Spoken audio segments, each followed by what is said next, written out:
Hello there. If I could get everyone's attention, please. I have your placards. These have your names on them so that you can be recognized by the chair. I'm going to kind of just spread them out across this front table. You'll be getting new ones next week that are made of cardstock. We were out today, so I couldn't make them, so they are a little flimsy. So just do your best to make them stand up when you're looking to be recognized. So just come up here, and you can grab your placard. And your Parley Pro cheat sheet.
At 7:04. Okay.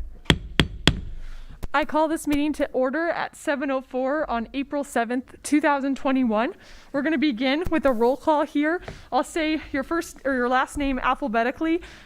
Please say present if you're here or here by proxy if you're serving as a proxy for someone else. So we'll begin with that. And if I mispronounce your name, feel free to correct me. Adegarla.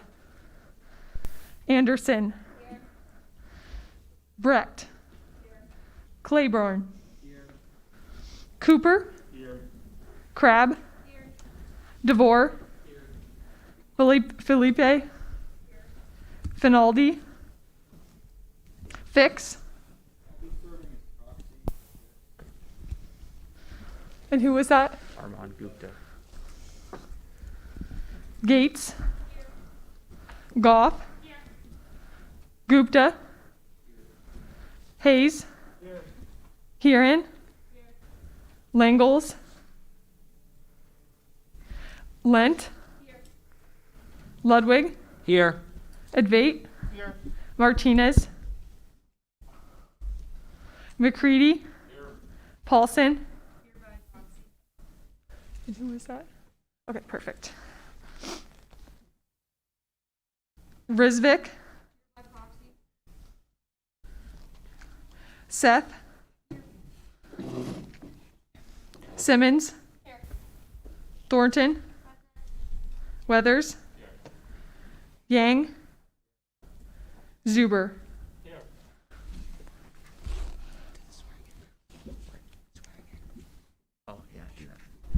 Okay, if our justice from the court could approach the podium and swear in the Senate.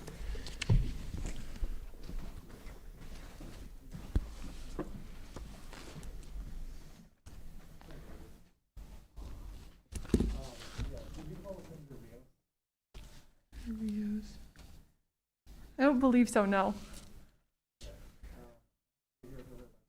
Okay. It's Martinez. Which one is that? It's Natalia Martinez.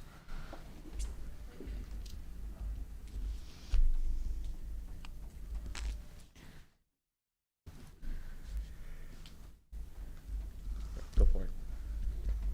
You could repeat after me, please.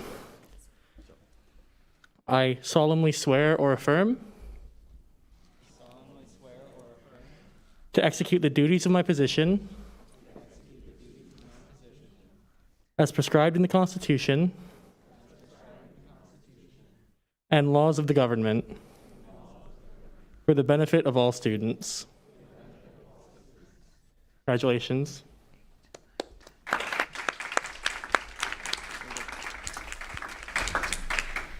All right, we'll move on to the Pledge of Allegiance with Speaker Ludwig.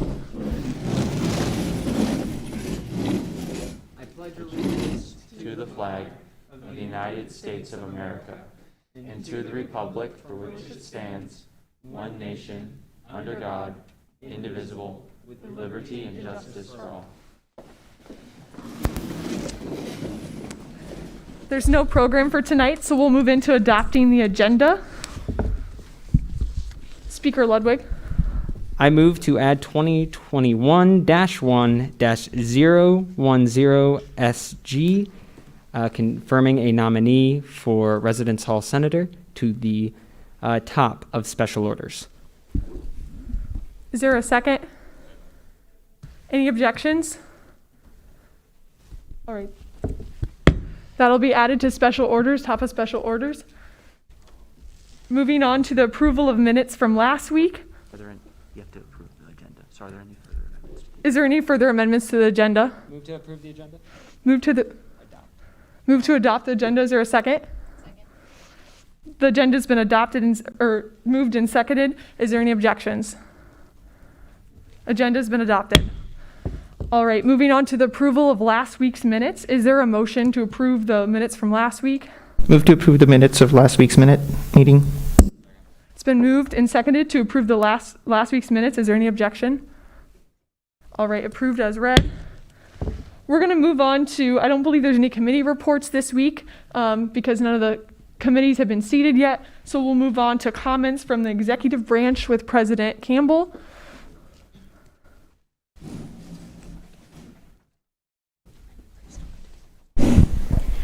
All right. Hey, good evening, everyone. Thank you so much for being here tonight. Thanks for your leadership on campus, and we're looking forward to a fantastic year. In your email inbox, you'll find an executive update I just sent. I'll be sending those on a weekly basis. To go over a few highlights, though, I'll begin at the top. If anybody has questions following my update tonight, please feel free to ask, as well as I'm available throughout the week for questions. Looking back at the first week in office, we've had transitional meetings and some of the first orders of business. We've had numerous meetings with members of the outgoing administration, as well as Iowa State's administration, to prepare for the upcoming year. Inauguration was held last night as we celebrated the new senators coming in, and Megan and I were sworn in by Chief Justice Heasley last night. Two applications that are going to be up, I will draw your attention to, would be executive cabinet applications. Those will be open. Please encourage anyone who is passionate about improving the student experience on campus to apply. Those applications can be found with the link within the Google Doc that I shared, as well as if you have any questions, please direct them to myself, Vice President Decker, or our advisor, Sophia Sarver. Supreme Court Justice applications will also be out by the end of this week, and we will have new Supreme Court Justice nominees coming up in Senate down the road. throughout throughout the rest of the semester, as well as into early summer, we're looking forward to setting up time with hopefully every newly elected senator in the room. Vice President Decker and myself are really interested in getting to know what makes you excited about student government, your time on campus at Iowa State, and looking forward to getting to know you all a bit better. So look out for communication on my end in the near future.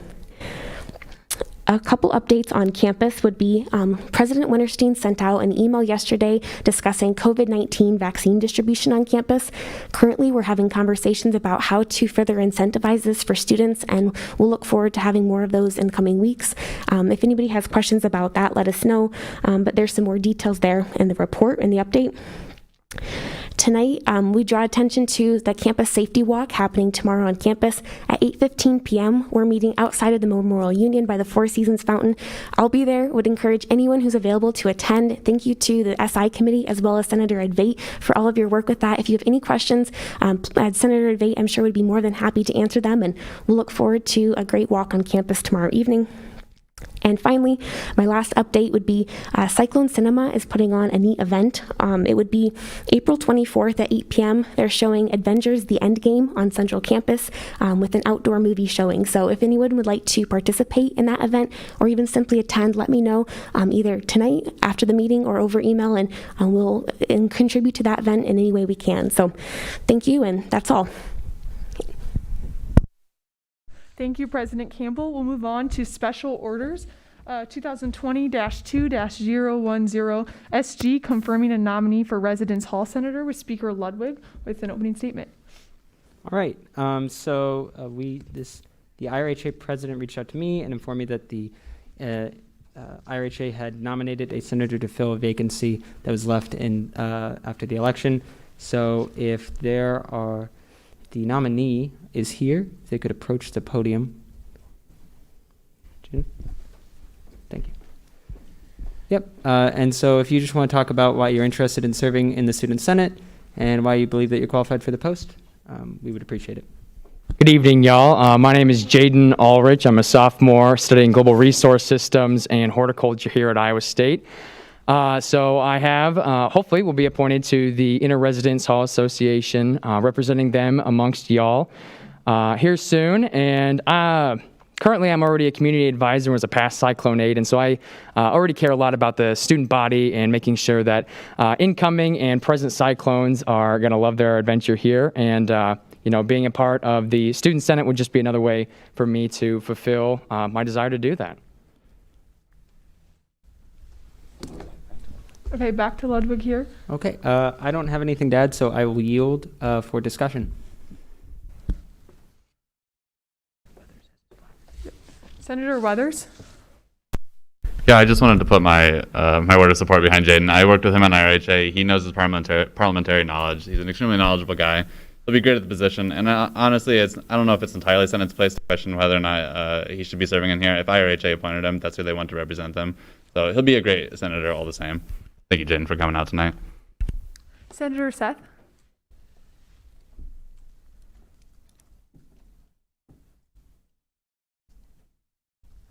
Can you hear me? Okay. Sorry. I just wanted to ask Jaden, kind of what has made you interested in student government, and what are some initiatives or projects that you are wanting to work on as a senator in student government? For sure. And so during the general election, I actually ran for the Cows, to represent Cows in my two competition. Hope and Devin for getting in, so congratulate them. That's pretty awesome, and I hope to sit next to them. But things I'd like to get done and work with is in student government, especially with the IRHA, just incorporating those residence halls more, rebranding that IRHA name, especially in the student government body. And then also some other things is being a global resource systems major, food waste on campus is obviously something that I always love to improve. I know ICU Dining already does a whole bunch of great things, but there's always room for improvement there. And another one that I kind of love to talk about is revamping the bicycle stations around campus. We currently have 2 that were implemented in 2013, and they just need some updating. Okay. As the former director of sustainability. I'm really interested in hearing about your food waste initiatives a little bit more. But you seem eminently qualified for this position. I yield my time. Thank you. Is there any other questions? Senator Debate? Thank you. Senator can be a very time-consuming job, and as such, I just wanted to ask what your time commitments for the upcoming year look like, and if you think you'll have enough time to put into this position. No, for sure. So as a freshman coming in, I was probably like a lot of you, I was involved in just about everything, but I have really been able to concentrate on the things that I want to be in. I know something that I've had to work on personally is spreading myself too thin, and student government would be among those few things that would be remaining into the next year. Absolutely, and I was really excited to hear about the initiatives you talked about as the chair of the Student Initiatives Committee, and it sounds like you have a lot of great ideas, and I'm really excited, and I'm sure all of Senate is really excited to work with you as well. I yield. Thank you.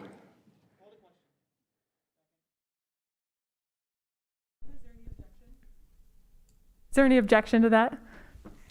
All right, we'll go ahead and move into Ludwig's closing comments. Okay. Yeah, I think that the nominee is very qualified. I'm very excited. I'm always excited to see passionate people come in here and ask to serve. So I encourage you all to vote yes. So I will yield. Is there a call to question? Or go straight into a vote here, a placard vote. Call for unanimous consent. Is there any objection? All right, confirmed unanimously.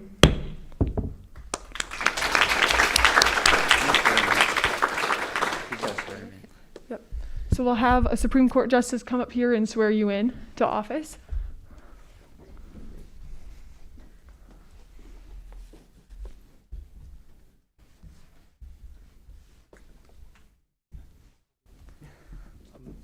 Would you repeat after me? I solemnly swear or affirm to execute the duties of my position as prescribed in the Constitution and laws of the government for the benefit of all students. Congratulations.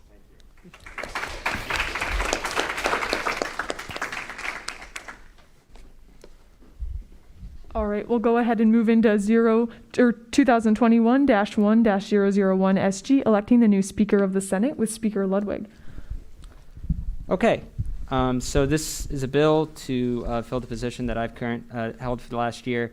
The Speaker of the Senate sits up here with the Vice Speaker, and they help organize the agenda, the documents of Senate. They are a chief officer, which means they work with the President, the Vice President, the Finance Director, the Chief of Staff, and the Chief Justice. They are a leader here in Senate, and so they will help you with questions. If there's any projects you want to get started or bills that you want to write, they are a person that you can go to and work with. It's a fairly important position. They also receive compensation in the form of a parking pass and a half scholarship tuition, half tuition scholarship. So it's a big job. If anyone's running, I hope I encourage people to run. So I will yield for discussion, but I guess first I want to say if there's any questions about the job, what it entails, I'm here. I'm happy to answer them. But yeah, I will yield so that we can move into debate. There's no further discussion. Is there a motion to open the floor for nominations? Oh, yeah, Senator Grab. Is there a motion to open the floor for nominations? So moved. Is there any objection? All right, we'll go into nominations, opening the floor for nominations. Senator Crabb. Dawson, do you accept? Okay. Senator Seth? And does she accept? Yes. Senator Hayes? I accept. Perfect. And then Senator Simmons? I nominate Senator. You accept? Okay. No. No? Okay. All right. Move to close the floor for nominations. All right. Do we have a second for that? Yes. Okay. Is there a second? All right. State the motion that just got seconded. Yep. So we just moved to close the floor for nominations, and it was seconded. Is there any objection? All right. So we're going to go into elections for that. So each candidate who was nominated gets 5 minutes to speak, a 5-minute time period. And then once all candidates are done speaking, there'll be a time for questions for the whole group or individuals. So whoever was nominated, Weathers, Rizvik, Ludwig, not Ludwig, Advait, everyone who was nominated, go ahead and go up here in the order that you were nominated. We'll go one at a time. We'll have 5 minutes speaking privilege.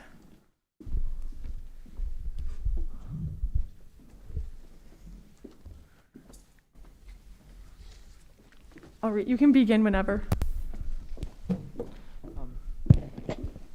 Sweet. So, hello everyone. Time's limited, so I might go a little fast. Apologies for that. But my name is Advait. I'm a junior in mechanical engineering, computer science, and political science. It is now my third year in Senate here. Here I've been leading the Student Initiatives Committee, spearheading projects to help make the student experience better. For some examples are the upcoming Campus Safety Walk, which is tomorrow, to help with campus lighting and outdoor hazards. The Give a Swipe program, where we work with ICU Dining to raise over 360 meals to address food insecurity. The Campus Accessibility Walk for gender-neutral bathrooms and handicap access, the Mental Health Walk. We've also been working with counseling services to increase awareness of mental health issues, especially as exacerbated by COVID, tabling and canvassing with the Director of Outreach to reach students. Now, the speaker is also the parliamentarian and chairs Rules Committee, and I've been on it for 2 years. And I'd like to say I understand intimately our rules and procedures. I was also part of the COVID-19 Student Government Task Force and Court and Election Reform. I worked with the university as the chair of University Lectures Committee, the Police Advisory Board, and the Transportation and Parking Councils. But really today, I'm running here because I believe I have the experience working here. I've been supporting my fellow senators throughout, and I have concrete plans I can put into effect starting today. My platform really breaks down into 3 main areas: making student government matter more to students, being a resource, especially to new senators, and securing our finances and college affordability. Now, making student government matter more and diversity and inclusion and sustainability are really important to me. I believe we have been too busy looking inward instead of looking outward, and we need to do more initiatives and connect better with students. As a committee chair, I've noticed duplication of effort, and I want to have joint committee meetings weekly for coordination. In terms of diversity and inclusion, I want to set up and foster constructive two-way conversations, for example, through senator town halls, so our constituents can come to us and talk to us when issues do flare up. I also want to implement all the cabinet proposals that were put forth a couple weeks ago, such as recommendations on putting out statements and making them more representative and listening to students better. I also want to encourage outreach and stress tabling to reach students. In terms of sustainability, I want to set up an infrastructure fund to help FP&M make campus more carbon neutral, for example, replacing CFLs with LEDs, and also want to make the $15,000 we have sitting in our sustainability fund better known. Lastly, I also want to help explore a memorial for Crew Club. I was walking past the Campanile earlier. It seemed like people had laid down a temporary memorial there, and I think as student government, it's our job to forward student voices on matters like these. In terms of helping new senators do more, I believe a good speaker needs to go over and above the requirements in the bylaws. Student government can seem really opaque with Robert's rules and writing bills, and I want to mitigate that. Reduce barriers so you can focus on the issues that motivate you. The primary goal I have is to be as accessible as possible. I already spend well over the required 10 hours, and I'm in the office every day. I want to post my times there, and I'm available over call, text, email, in person. Whatever works best for you. So you can come up to me with projects, bills, resolutions, stuff you want to do, and we can figure out and we can make it a reality. I also have only 9 and 13 credits left for my next 2 semesters, so I'll have the time to be there and be a servant leader for you. Last year, I helped amplify senator ideas and help write multiple bills senators approached me about. I also don't expect senators to have to come to me, but I want to go to them and set up one-on-one meetings, which I've already started, reached out to some of you already, and I'm thrilled to see the enthusiasm. I also want to build Senate camaraderie by bringing Senate events back, especially the retreat. It was really cool. It hasn't happened in 2 years, but the last one I was at, we went to a camp in Boone. Overnight, we had a bonfire. We made marshmallows.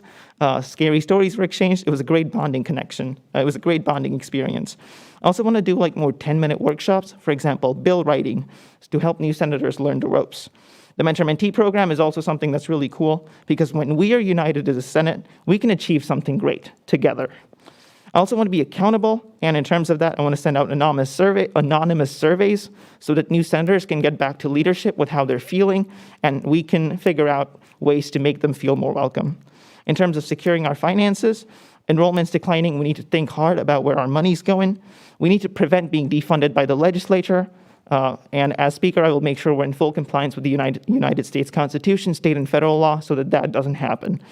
Also need transparency with student money. We spent $3 million of student money. That isn't pocket change. And I will be working to strictly enforce open meeting laws and working with the president to make sure that meeting minutes, StuGov updates are promptly uploaded to the website. Time's running out, but please do ask questions. I'd like to say, just in conclusion, that my platform is driven by you. I look forward to hearing your ideas, having a discussion, and attending to your questions so that I can serve all of you better and all of us can serve the student body better. Thank you.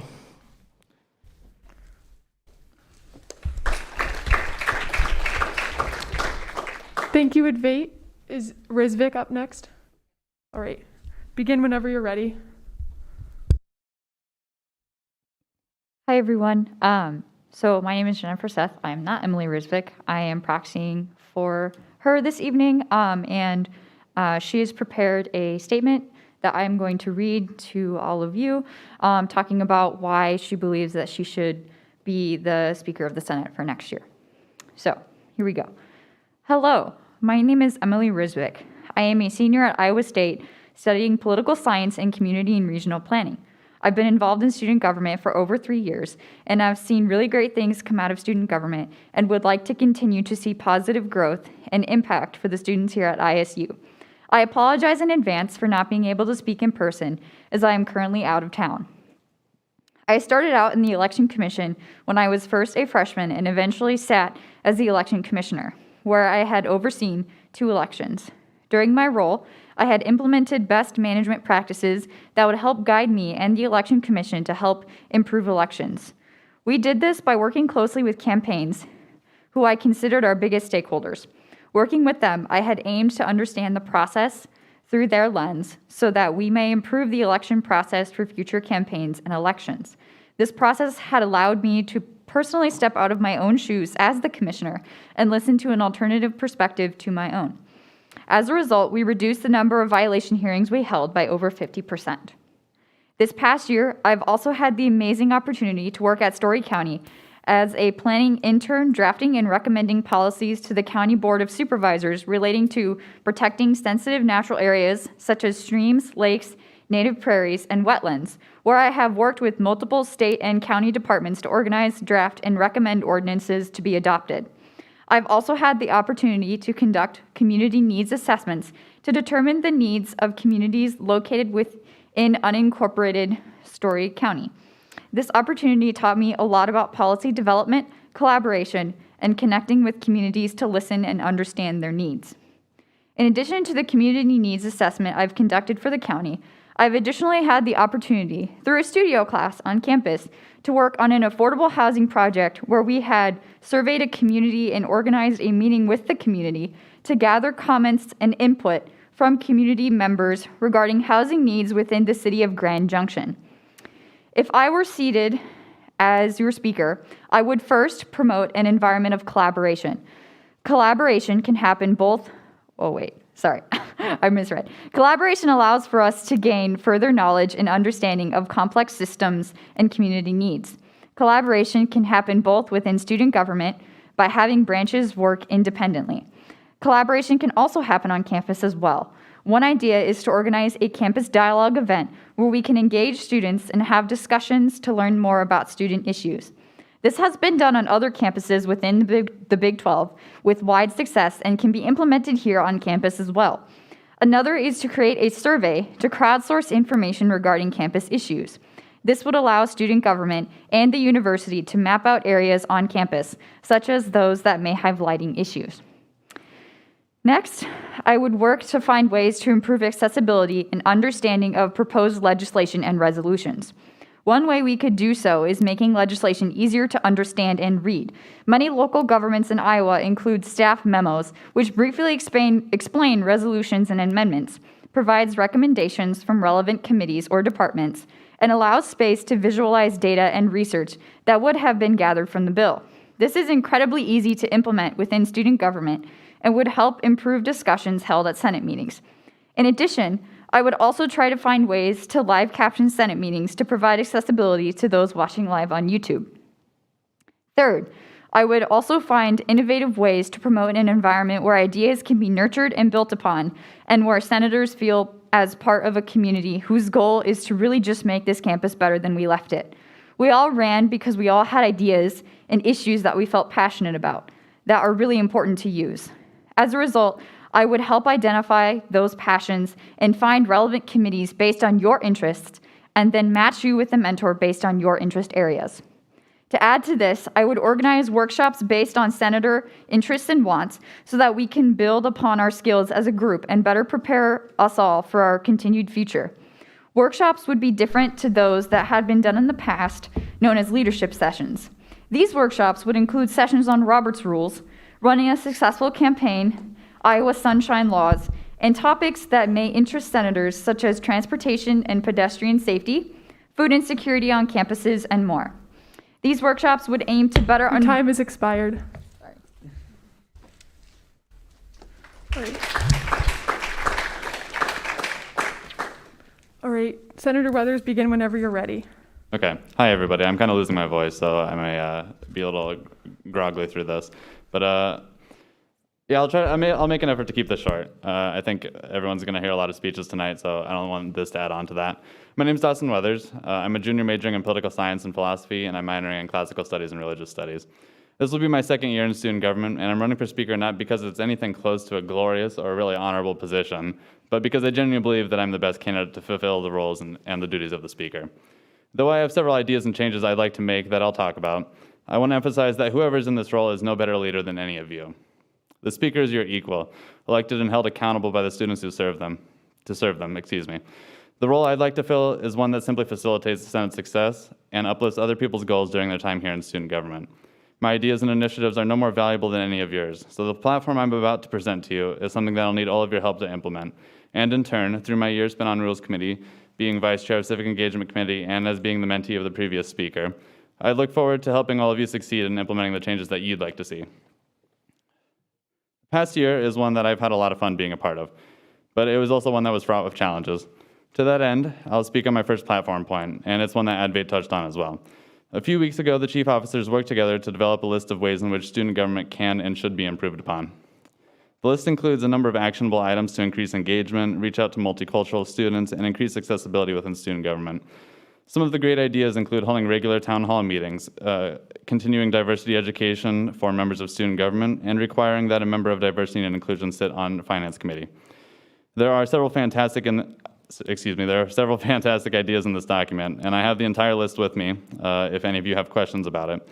I'm especially fond of holding regular town hall meetings, so please ask me about that when the question period comes. As Speaker, I would commission an ad hoc committee comprised of Senate members, myself included, the executive branch and judicial branch. Meeting over the summer, this committee would work towards the goal of finding a way to make as many of these changes as we possibly can. Then, come fall, the committee would present bills for Senate's approval. Additionally, one of the most important aspects of student government resides in our financial structure and responsibilities. Unfortunately, it's also the most confusing aspect by far. I myself had great difficulty understanding the ins and outs of PNC, annual allocations, and the extensive number of things that Finance Committee does. To alleviate some of that burden for any incoming senators, I would work with the Finance Director to implement working meetings on PNC and annual allocations before those processes come to the Senate floor. I would also bring the Finance Director in to present programs to Senate so that each of us feels educated on our funding processes. We spend an extremely large amount of money every year, so making sure Senate feels knowledgeable and comfortable when it comes to dealing with those finances is one of the most valuable points in this platform. Finally, student government's greatest weakness over the past year has been in communication, without a doubt. Whether that's between student government and the students at large, between branches, between committees, or just between individual senators. But it is also the area in which we have the most room for tangible and real improvement. I have several ideas that I'll put forward to you on this topic. I would like to have senators attend various committees outside of their own so that every senator has a better idea of what's going on in Senate at large. I myself will be attending each committee at least once every semester, but in reality, I'd like to sit down more often whenever I can. This is a relatively minor and non-flashy point, but I'd also like to make certain that Senate reports get sent out to the other branches of government. As it currently stands, anyone who wishes to find the Senate reports has to dig through the Google Drive, but they should be receiving them via email just as senators receive judicial and executive reports. Further, I'd like to see transition documents from more areas of Senate. Though it is more common in the executive branch among cabinet members, leaving a transition report would help departing senators to pass on their goals and experience to the new senators. At the very least, chairs of Senate committees should leave behind a report to the next chair so that the committees can maintain a continuous and stable course when the term ends. Next, the relationship between Senate and the various constituency councils could use some work. We saw flaws over the last year, especially when it came to IRHA, and how senators represent their constituents through the constituency council. And I would work to restructure and improve communication between Senate and councils like IRHA or LAS Lastly, as Speaker, one of my most important and fun duties would be to organize the student government retreat. Our organization suffered last year, and that many of us felt disconnected from one another, and we didn't know the people we were working and debating with every week. COVID permitting, of course, our student government retreat will return to an overnight excursion where we actually come to know each other. Student government functions best when we respect and like each other as people, as well as in our official duties. And seeing that change this year will be my chief goal as Speaker. I encourage questions and debate because this is an important role, as Speaker Ludwig said. And whoever fills this will help guide the tone and direction of the group for the next year to come. I wouldn't be running for Speaker if I wasn't truly passionate about Senate and being a resource for all of you. Thank you.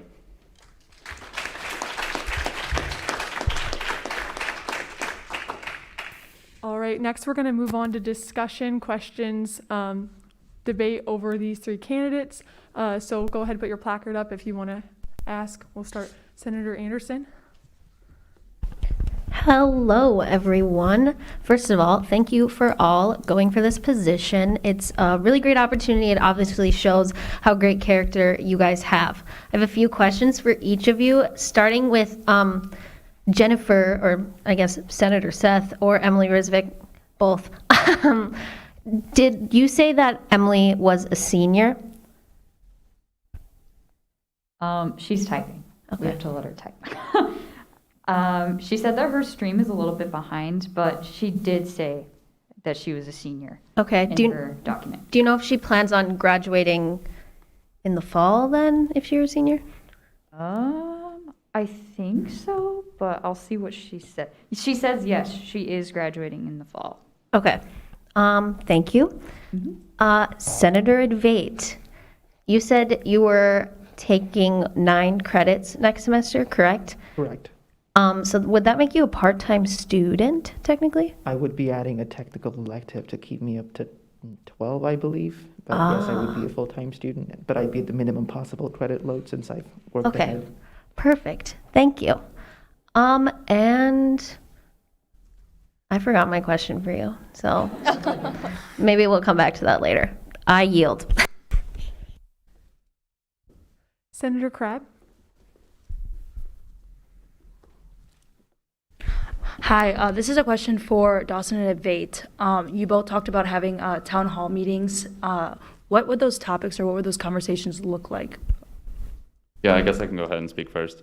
I'd like a reverse town hall meeting in which it's kind of like an open forum setting in which student government, like various members, like the judicial branch, the executive branch, members of Senate come and like hold a meeting at a particular area. And then students can come and voice their concerns. I think we would probably want to invite various clubs, various organizations to that prior so that they can come and they can prepare and they can have things to say to us. Of course, we can do things beyond just like a reverse town hall. We can come and present programs to students and to clubs. But I think if anything, this year has shown that students they need a place to be able to address concerns to us. And I think going out and reaching out to them is a good way to do that. You can ask me more questions about that if you'd like, but. Yeah, sure. So the reasoning behind this, me coming up with this idea really is the events of the past couple weeks and looking at the failures Open Forum has in terms of serving students. Open Forum is supposed to be a platform, but it's hobbled by Robert's rules and the rules of this meeting.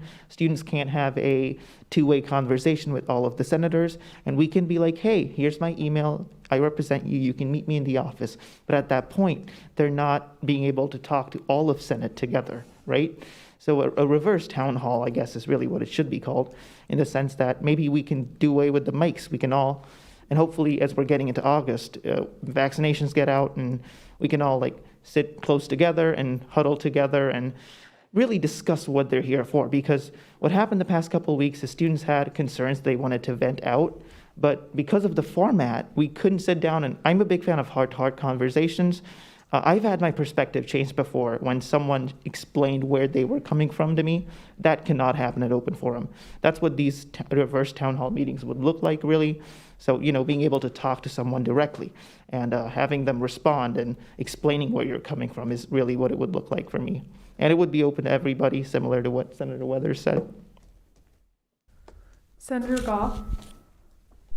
Hi, thank you all for standing up here and talking to us about why you're fit for this position. I think you all have excellent resumes in student government as a whole.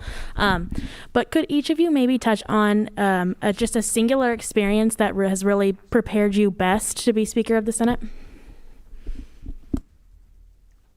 Sure. For me, I think the Speaker has two main roles. It's supporting senators and making sure Senate does more. And the Speaker also chairs Rules Committee, so I guess that's three things. I believe as the chair of Student Initiatives Committee, first the vice chair and then the chair, I've had experience with working with people, nurturing ideas of people that come to me, and making sure we get stuff done. I've also had experience supporting people. All of last year, I think the fact that senators came to me and I could help them write bills, even bills I didn't agree with, but helping them perfect it so we could have a fair debate on the floor. I think that's an experience that really helped. And lastly, being on rules for 2 whole years, I think is going to help me appreciate the intricacies of our bylaws. If someone comes up with a question, I believe I should be able to point them to exactly what needs to be done and be a resource. So I think those experiences are really what's driven me to seek this position. Yeah, my answer won't be radically different from Senator Adbate's. We've had a lot of the same experiences. I guess where I diverge is that I was vice chair of Civic Engagement Committee. Yeah, essentially the same answer, just working with senators, being on projects with people, getting to work with Speaker Ludwig, Senator Mass, I don't know if he's still in here or not, but he was a fantastic senator. He had extensive bylaw knowledge. I mean, I think a lot of that's kind of transferred onto me, knowledge of bylaws, parliamentary procedure, things like that. But also just being able to work with other senators in the room. And I guess not just senators, but the executive branch and the judicial branch as well.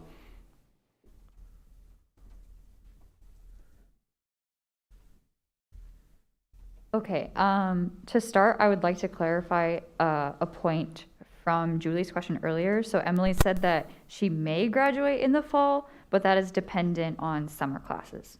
Just to clarify that. But she says that she thinks that she would be able to set Senate up for success in the spring based off of work in the fall. But to answer the actual question that Senator Goff said, she says, for me, working with stakeholders and elections, it takes a lot of listening skills and time to listen to other students and address the areas of concerns that are raised in those conversations. Sometimes conversations can be difficult too, but it's important to listen to students ultimately. Thank you guys so much. All right, back to Senator Anderson. I remembered my question. This is actually for all of you. One of the important duties of Speaker is the chair of Rules Committee. You guys have touched on this each a little bit, but can you explain what qualifies you to be the chair of that committee, which kind of dictates like a lot of how student government functions for all of our new people? Rules Committee is really important. So can you just touch on your experience in that area? Yeah, Advait and I were both on Rules Committee. Advait has another year up on me. I'm sure he'll mention that when the time comes. But it's been a lot of fun working with everyone in Rules Committee. I think the amount of time that I've spent there being technically here doesn't really do it justice, because I've worked hands-on with Speaker Ludwig, Senator Mass, Mariana, everybody who's in Rules Committee. I guess my parliamentary knowledge kind of extends prior to just Rules Committee. I've been working with Robert's Rules for quite a while, so I think that if you have any more questions about that, I can speak on that a little bit more. But yeah, I've attended every single Rules Committee meeting. I know how the bylaws work. I'm more than capable to fulfill that role. Yes, so as Senator Weathers mentioned, we both have served on Rules. I joined it the day I came into the Senate, I believe 2 years ago. I've been on it ever since. In terms of parliamentary procedure, I was student body president in high school. I started off with IRHA, which is another organization where we use a lot of that. And then this is my 3rd year here. So I'd like to say I'm very well acquainted with parliamentary procedure at this point. In terms of rules, I've developed really close working relationships with everybody on rules. When I started off, I guess Vice President Emeritus Schrader was on rules, worked with them, Speaker Ludwig, Senator Mass, who I really respect, Senator Stanley too. Just so many great people have come through rules, and it's been a pleasure working with them, working with the bylaws. Some stuff I've done through rules includes being on the Student Government COVID-19 Task Force. So the Chapter 15 bill, you'll see up, parts of it were written by me, especially the proxy provisions that let somebody be here. I've also helped other people write bylaw bills. When they came up to me about it, they're like, hey, we want to make sure Senate does this, but I'm not sure where the rules change. I believe that's another great place the speaker has to be a resource. Just point them, and really, like, by the end of the day, I generally send out a draft, and it's like, hey, this does, read through it. I think it does what you want it to do, and we can have a fair discussion on the floor. And I do have an appreciation for the bylaws and the Constitution. I think I have a very good understanding of how those powers flow. And I also think I have a good understanding of state and federal law, which I think we need to be in compliance with if we don't want to lose our funding through the state legislature, which is a thing that was proposed a couple weeks ago. But I hope that answers your question, and please do ask me more if you have any.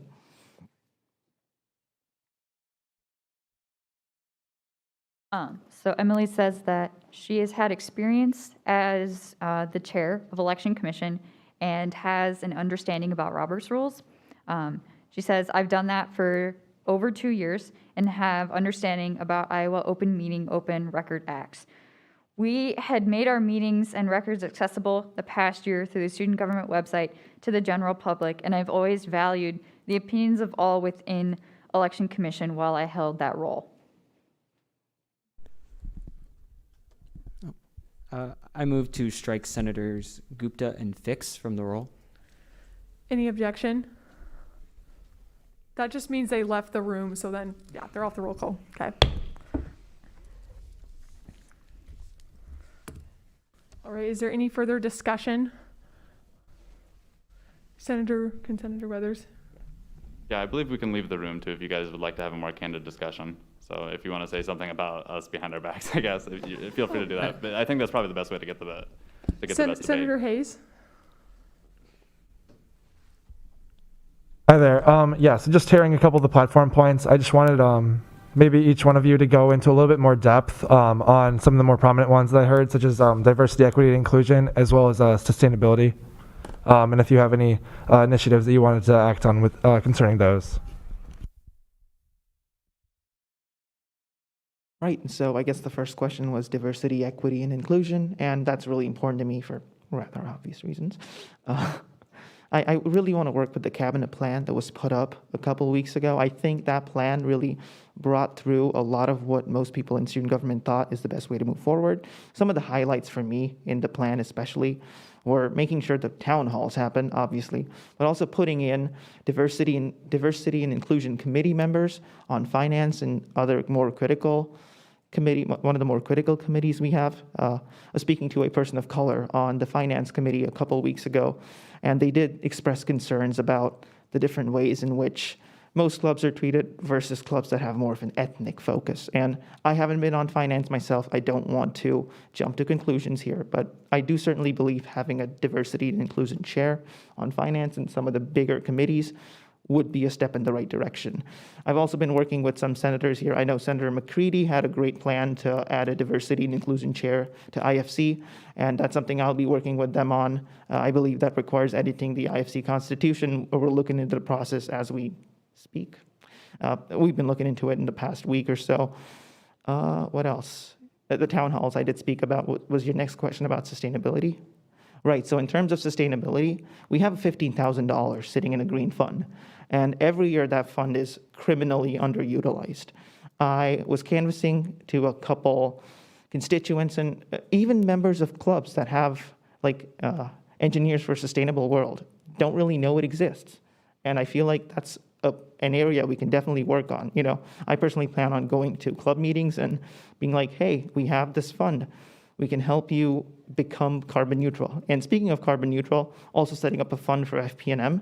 I know organizational budgets are really rigid, but I'm hoping if you go to FP&M, that's facilities planning and management. They handle the buildings and stuff on campus. If we're like, hey, here's a way we can give you money to convert CFLs to LEDs and stuff, I think that's great. And what was the next component of your question? Oh, that was it. All right, fantastic. Thank you. Yeah, I guess I can touch more on my ad hoc committee idea. I can just go through some of the points that the cabinet wanted to implement. I think every single point on here is something worth talking about, and I think you'd be hard-pressed to find one that's not worth implementing as well. So yeah, during transitions, we need to keep diversity and inclusion at the forefront. I think that's something I agree with, I'd like to see implemented. I talked about it during my first speech, that Ann Advait also mentioned it, having a member of diversity and inclusion sit on finance committee. I think that's a fantastic idea. Yeah, there's a number of things on here. I don't know if I really want to go through this word for word. I can send it out to everybody, but we can review the language used in student government. We can use more gender-neutral language, things like that, both in student government and on the websites. Yeah, I don't have any project proposals aimed at sustainability, but I think Advait brought up a good point, is that we have a large sum of money dedicated to it, that it is criminally underutilized. I think your job as senators, my job as well, is to work with you guys in developing certain sustainability projects that you'd like to tackle for the next year. So.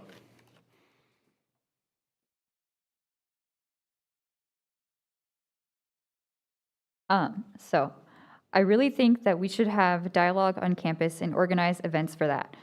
I'm not sure what she means by that. But one way to do that and learn more about issues that may not have been addressed previously on campus can be heard through these dialogue events. These dialogues often touch on diversity and inclusion, but can also address other issues students face, such as transportation and sustainability. One university calls theirs Wildcat Dialogues, and they had a turnout of 900 students.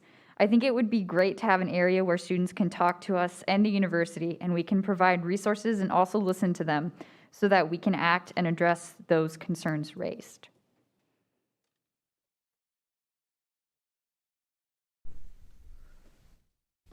Is there any other discussion?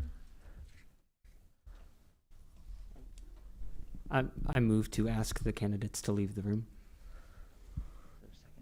Is there a second? All right, it's moved and seconded. Is there any objection? All right, candidates will leave the room.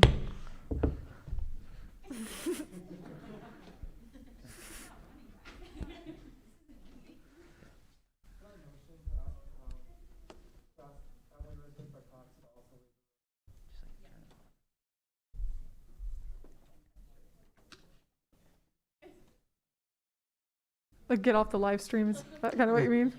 Okay.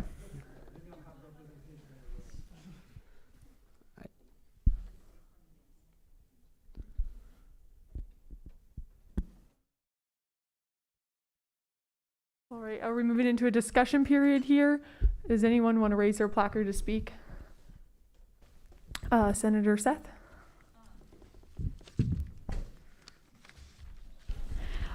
So I just wanted to touch a little bit on the sustainability initiatives.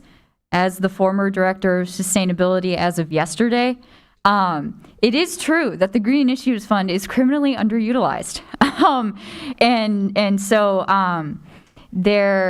I just kind of wanted to discuss that a little bit.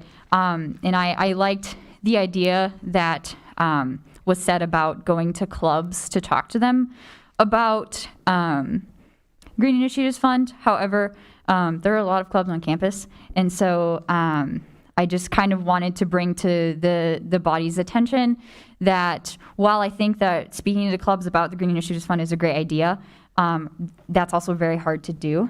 And so I guess I'll talk about one of my initiatives right now. My initiative was to try to put together a club sustainability retreat that would hopefully be occurring on a yearly basis. And so that was kind of our point of that, but I just wanted to make you all aware of the feasibility of, I guess, getting the word out about the Green Initiatives Fund, because I thought that was relevant. So I yield. All right, Senator Crabb. All right, I just want to speak on all three of them. I've been in student government for 3 years. I've gotten to know all of them. They're all such wonderful people. I think with Evate, he focuses on student initiatives, and if that's something that you value or you hold that as being one of the more important things in student government, I'd say that's the way to go. With Emily Risvik, she's done so much hard work.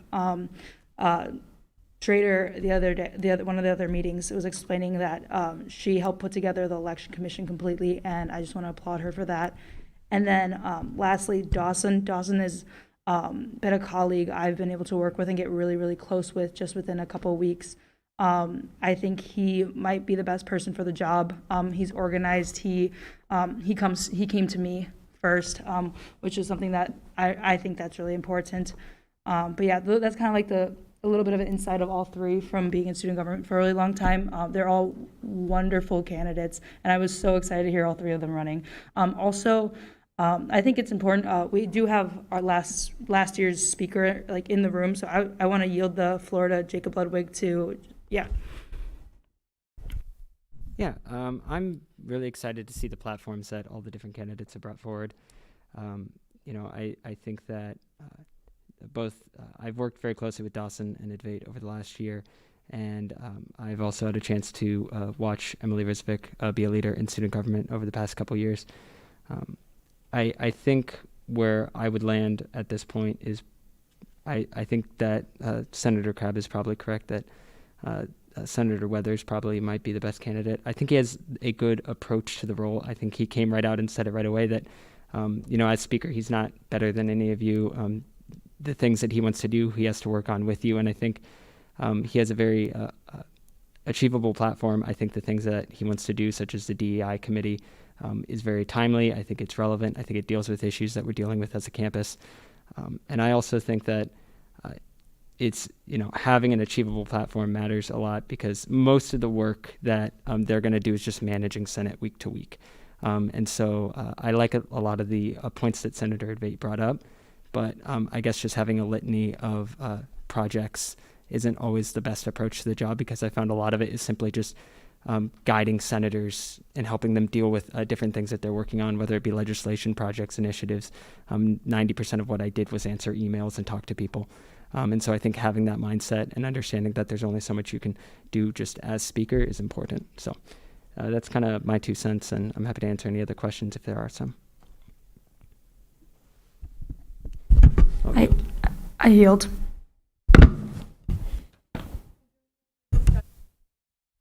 Any other discussion on the candidates? So first move to bring him back. Senator Yang. This work? Oh, there we go. Hi, my name is Charles Yang. I'm a new LAS senator. And as a new senator, I don't know these three people that well. But I did really appreciate that Senator Advait had very concrete and tangible ideas. I personally don't believe that overarching intentions or themes do a good job in addressing actual tangible issues. So I give him a +1 for that.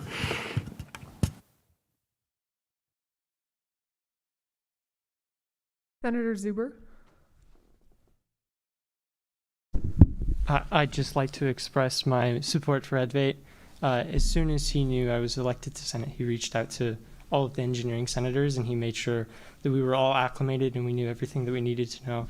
It seems like he dedicates a lot of time to his role here in the Senate, which I appreciate. I cannot speak for the other candidates because I do not know them as well as I know Advait, but I'd just like to express my support for him. I think it's clear that he cares a lot about the Senate, and that's very important, obviously, to be Speaker.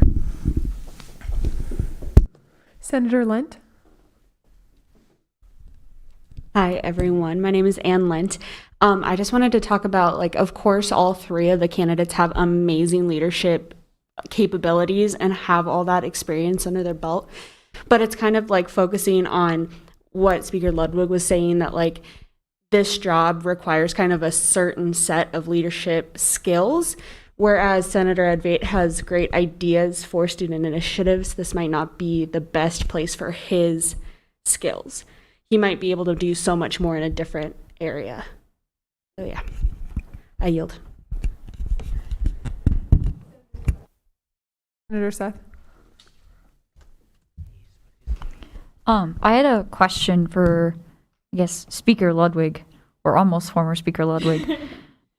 I wanted to get your opinion on, I guess, some of the platform points, I guess, overarching ideas of the platform points between EdVate and Senator Weathers. And kind of what we were discussing earlier was that Senator EdVate's platform is a lot of, action-based, project-based, whereas, maybe Senator Weathers is more so focused on, I guess, maybe like the functioning and kind of those sorts of ideas. And so I just wanted to get your opinion as the speaker as to maybe, I guess, specifically with regards to Senator EdVate's ideas and projects ideas, what is the feasibility of a lot of that? I think that's important to consider.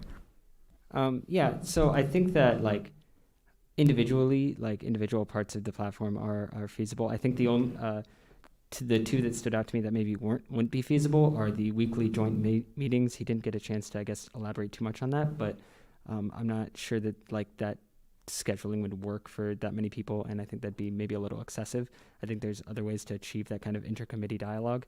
And then the infrastructure fund, this was actually an idea that I had 2 years ago, and I love the idea, but student government is no longer in a financial situation to set up another fund, and I would love to support a sustainable infrastructure in that manner, but I just don't think that we have the money. And this year we had to cut around $600,000 from our annual allocations process, and next year is only probably going to be worse because this year we had $300,000 worth of carryovers to help ease that process.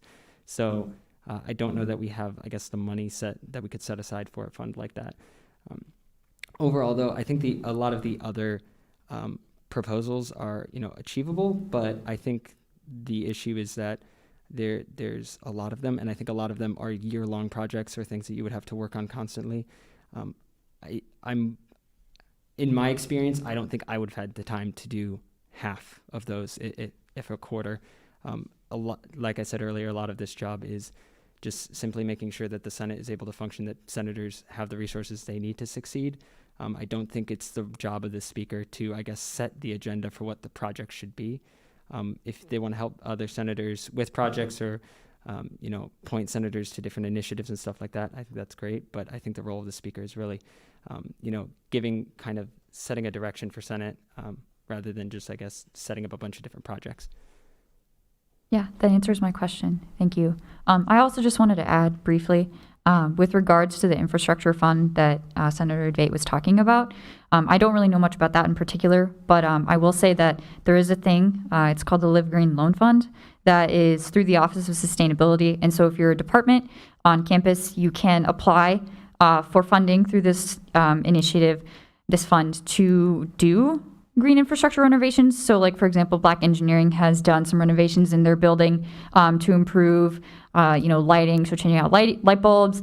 I think they also installed like the sensors. So like if there's no motion for a certain period of time, the lights will shut off. So I also just wanted to mention that exists, and that I wished it was something that Senator EdVate had mentioned during his speech, which we can't cut him for that, but that is a thing that does exist. There is something out there that in some degree works on infrastructure. I yield. Senator Hayes, did you still want to speak?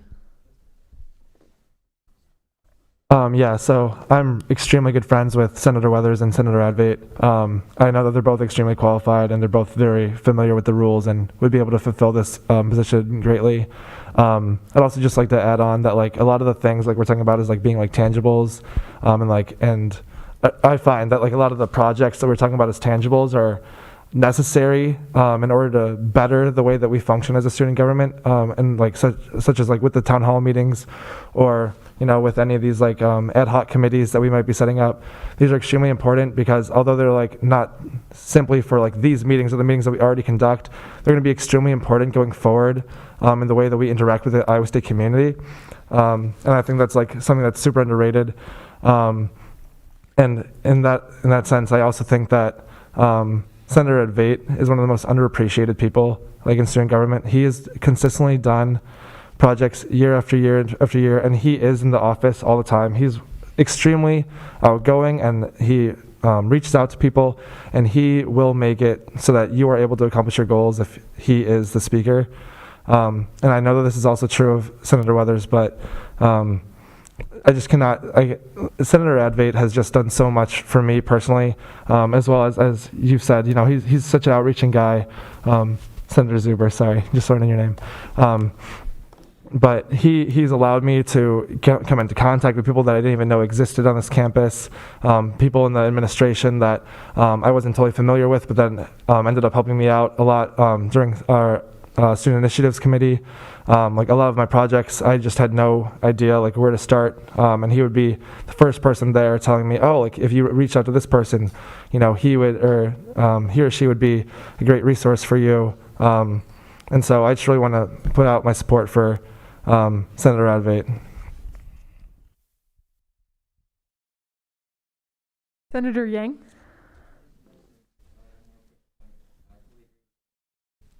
Mike. Yeah, there we go. Sorry. I totally agree with Senator Hayes that both Weathers and Advait are qualified for the job. However, I really did like that Advait made a point about going above and beyond, and it sounds like from what other people have said that he is indeed going above and beyond, especially with those extra initiatives that he's put forth. So I think those initiatives are less likely to disqualify him, but more likely to qualify him for the job. I yield. Senator Goff. Yeah, I just want to briefly touch on Senator Weathers and Senator Advait as well. Most of the individuals in here that worked with both of them could say they're really good friends with them. Not to not give them credit, but I'm not necessarily close with either of those individuals. But I did work with both of them in Senate this past year. And I've been listening to this discussion, and I've been really back and forth. I think that Senator Weathers has an excellent and appropriate leadership style to lead this position as Speaker of the Senate.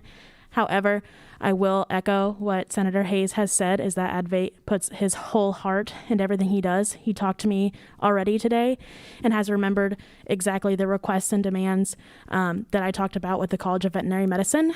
And so I think both of those are very admirable when considering this position, and still quite torn. But I did want to note that too, and echo what people were saying, is that Advait truly cares about the things that you tell him and remembers them going forward. Senator Cooper. Yeah, so I just wanted to voice my opinions on it, similar to Senator Goff there. I'm torn on this decision, but I did want to voice that while I'm very new to all of this and don't know who is necessarily the most qualified, and I can assume that everyone is just as qualified as everyone else, but Senator Advait did go quite a bit out of his way to reach out to me on numerous occasions. And so independently of qualifications, I know that Senator Advait will put his all into it, and he will do everything that he can to make our goals and the transition between just thinking about things and actually making it a reality. He will do everything in his power to make that smooth. Senator Thornton.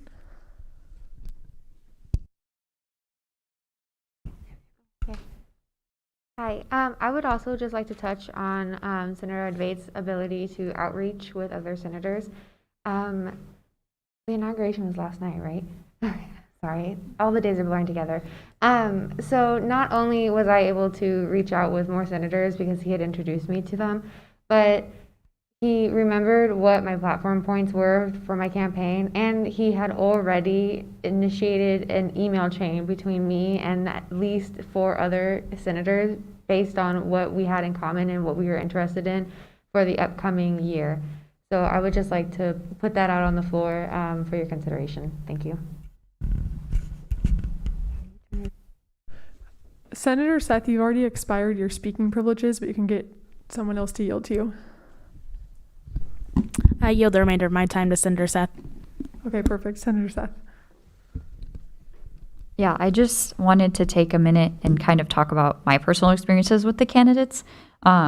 This is just me talking. Do with that information what you will.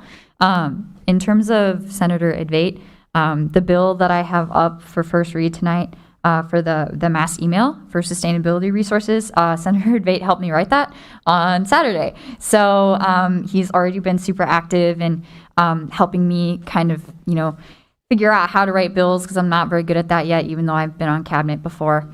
And I would say, in regards to Emily Rysvik, Senator Rysvik, she would also be an excellent candidate for this position. She has worked so hard in Election Commission over her time here. And, I think she's really motivated to do this. And I think she would do a really good job. We have worked together on, we're in the preliminary planning stages of this, but we've been working on a smart campaign idea, essentially where hopefully in the future, senatorial and maybe executive campaigns and student government can get sustainability accreditations on their campaign. And she's really excited about that, really passionate about that. And so that's something that I really like about her. And I do think that she really cares about student government, otherwise she wouldn't be here anymore. And so I would also like all of you to take that into consideration. And in regards to Senator Weathers, he is a very nice guy. I haven't interacted with him as much just because he's in Senate and kind of in rules. So I was all in like the sustainability end of things. But I have had the pleasure of watching the Senate meetings for the last year. And he has always been, very active in talking to the people that come in and asking them questions and engaging with people. And so I think that that is also something to consider with regards to Senator Weathers, and I think he would also be a very good candidate. Again, everyone is super qualified, so thank you, and I yield.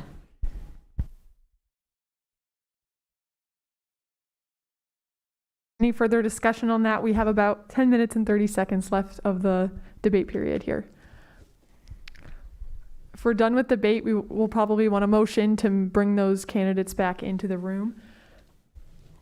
Move to ask candidates to return to the room. Is there a second? All right. Is there any objection? All right, let's go ahead and bring those candidates back in the room. We'll go into a voting period, hopefully.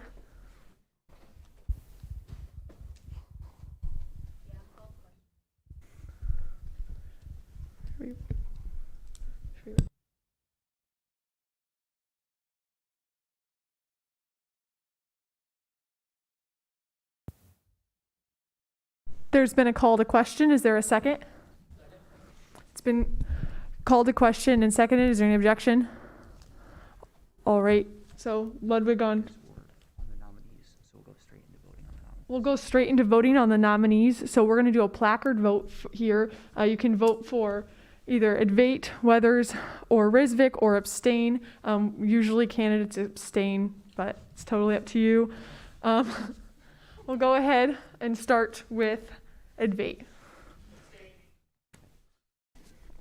So, yeah, raise your placard. That's how we're going to vote. Placard vote here.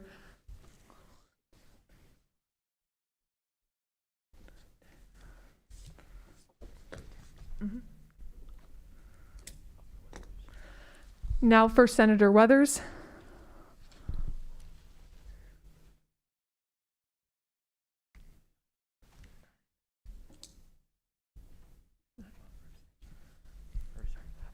And Rysvik.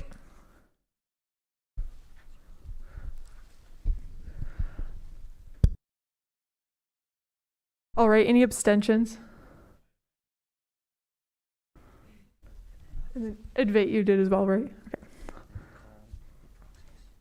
All right, now we're going into the proxies. So that would be Martinez. Okay, Paulson. Okay, perfect. Rysvik. Okay. No candidate has reached a majority, so now we're going into. Yep, the with a vote of 10 to 9 to 0. No, but you have to add. Oh, 10 to 10 to 0. Excuse me. Oh, sorry. Yes. Okay. Now 11 to 10 to 0. 12 is needed for a majority, so we're going to have to re-vote on the candidates top two candidates who receive the most votes. So now we'll move into a second period, and they get to. Yes, we'll do it again. We'll do it one more time. So Do they get to speak again now? No, we're just voting. Okay, we're voting once more. Now you can vote between Advait and Weathers. So we'll do a placard vote, beginning with Advait.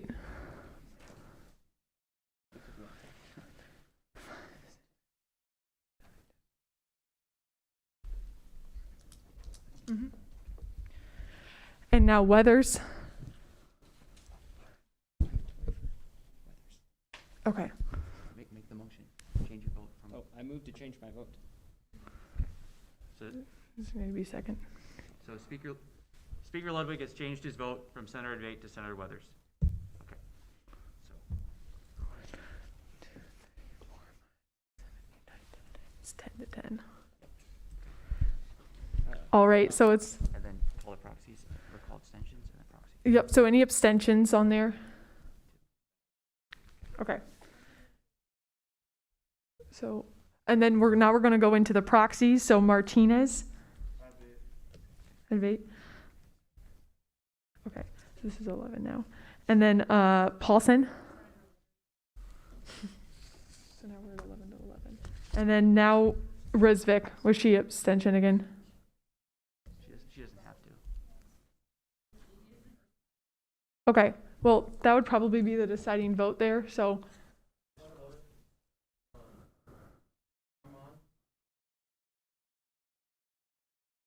No.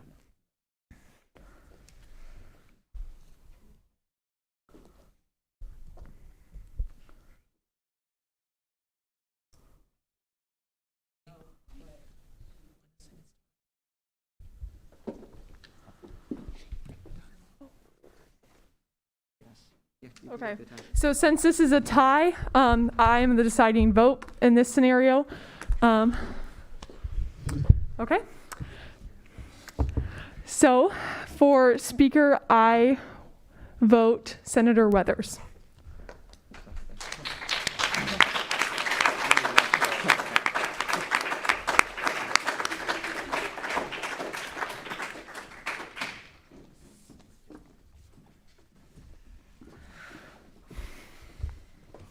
All right, so now we're going to move on to 2020-1- oh, the remainder of the bill, right? Okay, so now we're going, so this fills in the blank on the bill, and now we're voting on the bill as a whole. So we'll do closing comments with Speaker Ludwig. Yep. Really proud of all the candidates that came up tonight and put their name forward. I'm sure that Senator Weathers will do a fantastic job. So I am happy to be replaced. So with that, I will yield for a vote. Is there a call to question? Question. All right. Is there a second? We'll move into voting. Call for unanimous consent. Is there any objections to voting unanimously? All right. Passed unanimously. Now we're moving on to. Yeah. Waiting for our new speaker, Speaker Weathers, to come up. See ya.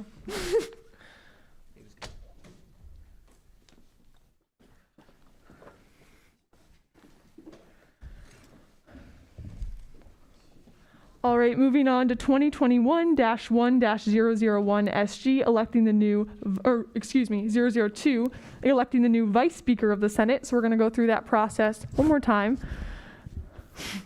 with Senator Ludwig. What a demotion. All right. So yeah, this is the same process. The Vice Speaker serves a similar role to the Speaker. They tend to deal a lot more with the mentor-mentee process. They also receive compensation just in the form of a parking pass here at the MU.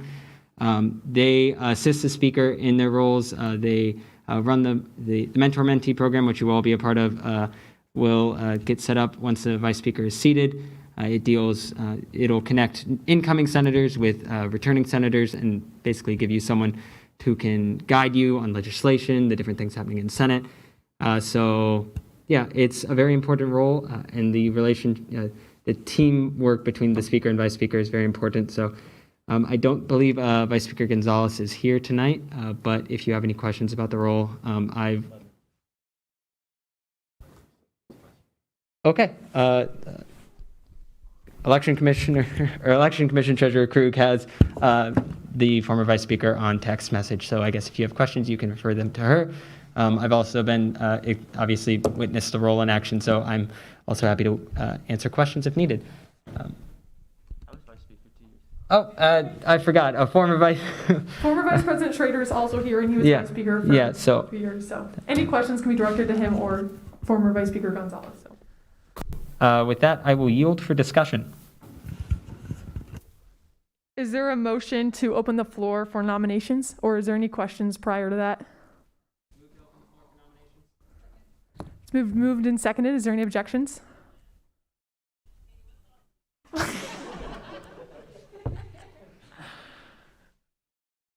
All right, so we're going to go ahead and move into nominations for Vice Speaker.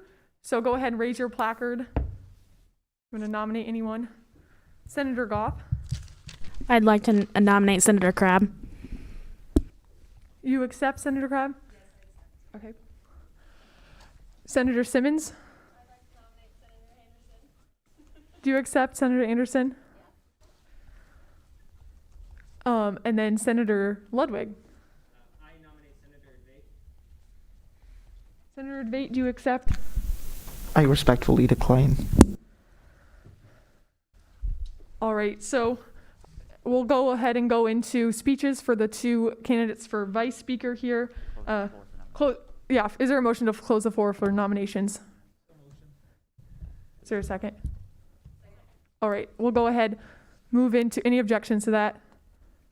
All right, we'll go ahead and move into speeches for Senator Crabb and Senator Anderson. Again, you'll have 5 minutes to speak, and then we'll move into discussion debate period, just like before. So, Senator Crabb, since you were nominated first, we'll start with you. Begin whenever you're ready. Awesome. Thank you. Hello, all. My name is Eliana Crabb. I'm a senior here, and my major is hospitality management. My pronouns are she, her, and hers. This is my 4th year, and this will be my 3rd year in student government and my 2nd year in Senate, so I'm really excited. I want to, first of all, welcome all of you to Senate. I'm so incredibly excited for this year. I've been so fortunate to meet with a lot of you, and I'm so excited to meet with the rest of you regarding your passions and your drives within student government. Within student government, I have been involved, like I said, for 3 years. I have served as a human sciences senator. I was the director of outreach last year. I chaired the Outreach Ambassadors, co-chaired public relations. I was on the Student Advisory Board for the ISUPD, and I was also on the Diversity and Inclusion Committee.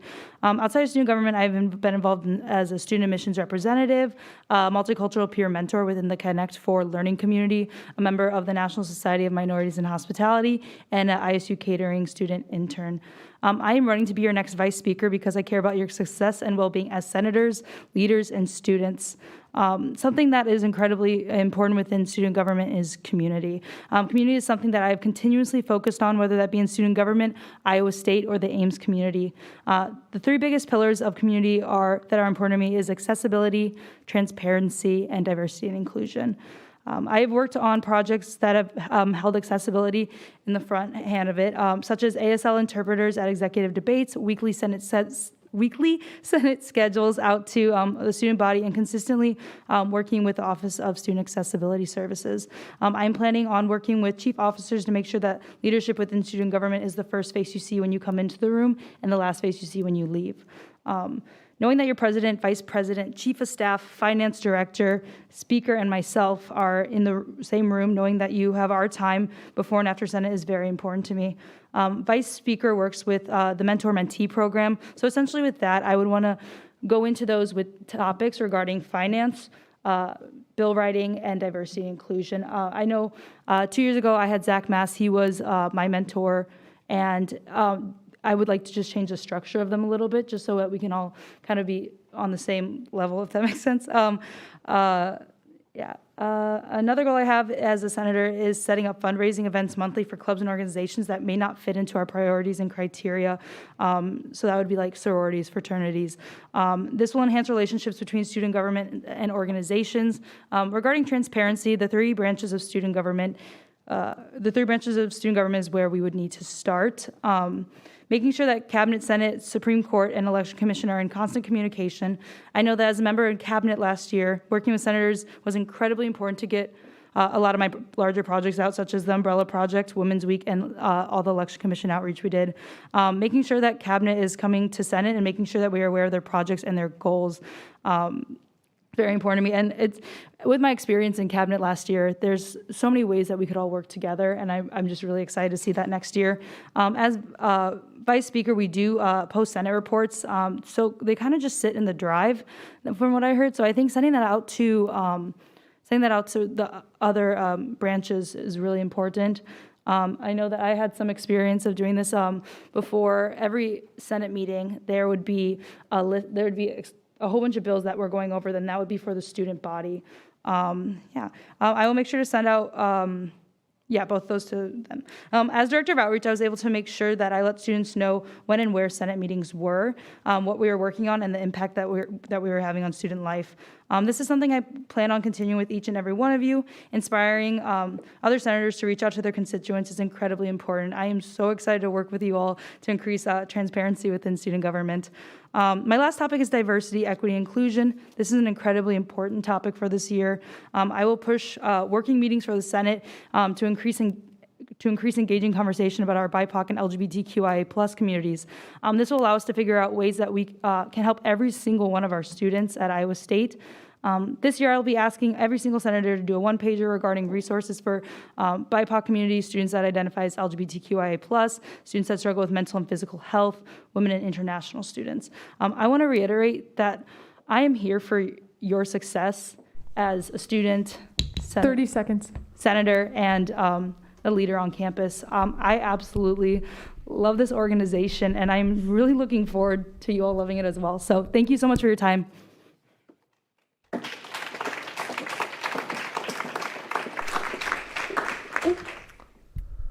Well, good evening, everyone. Welcome to our new senators to their first Senate meeting. Yay, congratulations. And welcome back to the returning senators. For those of you who haven't met me yet, my name is Julie Anderson. My pronouns are she, her, hers. I'm currently a junior in Agriculture and Society and Political Science. This past year, I served as the senator for the College of Agriculture and Life Sciences, and I'm now elected as a UROC senator. I've been involved in a lot of various ways on campus, but focusing with that student government, I was in Senate, and then I also served on Sustainability Committee and Legislative Ambassadors. Going straight into what I want to do for you, because this position as Vice Speaker is mainly to assist and organize the Senate and the senators in it. A few points that I want to work on throughout if I were to be elected are working with administration to allow senators to use their required office hours to go visit certain organizations and encouraging that these organizations are specifically from diverse backgrounds. I think this is going to be really important going into next year, as we saw how it was such an issue this past year.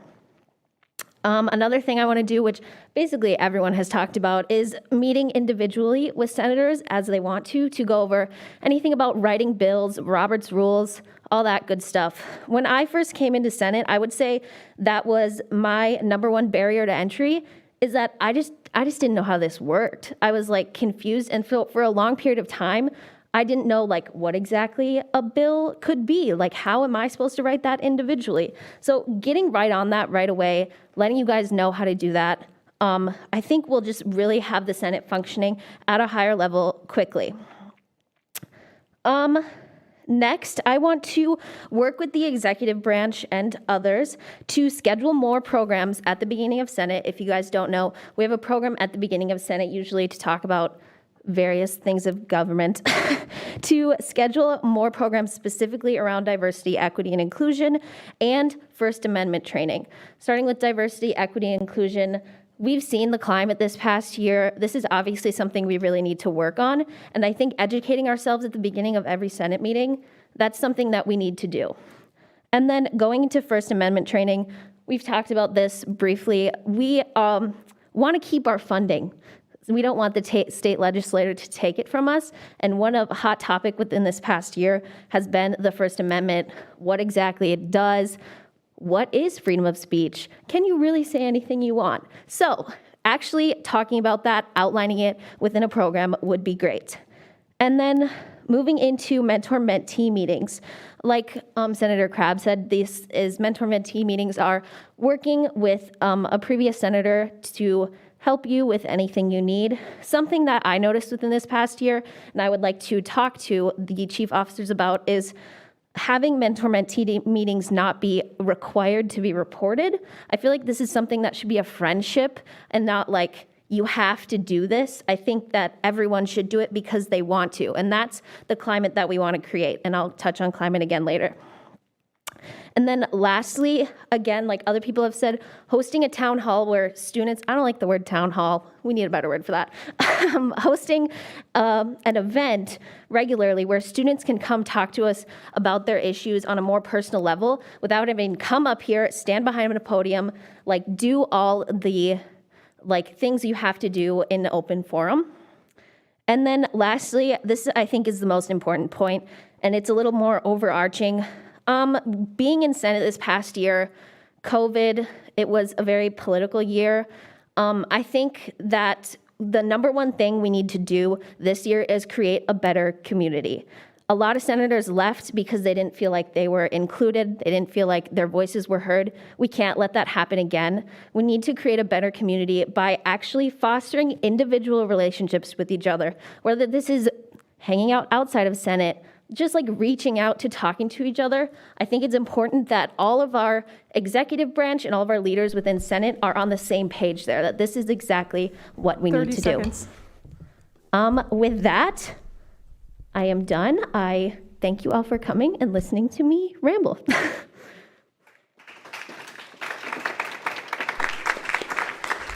All right. Now we're going to go into discussion period. So any senator who wants to speak or ask questions, go ahead, raise that placard. Senator Lunt. I have a question for Senator Crabb. I would love to hear more on what you were talking about having us write like those one-pagers on those different resources. I'd love to hear more about that idea, and like, are you talking about people focusing on one community from your list, or is it overarching? So this is something that I really want. We tried doing an outreach. We weren't able to do it with the senators that we had last year, but I'm really hopeful and really excited about this year's Senate. So what that would look like is you would talk to, and this the great way the reason this program is really important is because it would be with individual college and individual residencies. So you're getting to work with, let's say, like if for business, you can work with your other business senator, and you also get to learn about your administration. You get to learn about resources that you have. So that would just be like, let's say for, and that makes me sad, but let's say you talk to your MLO and they didn't have anything regarding accessibility for wheelchairs on their websites. You wouldn't have to put that on there, but it would be a one-pager list that we would be able to find on the student government website, and then would also be condensed and hopefully working with the next senior director of communications, posting those on Instagram and actually working with your individual constituencies. So yeah, thank you so much for that question.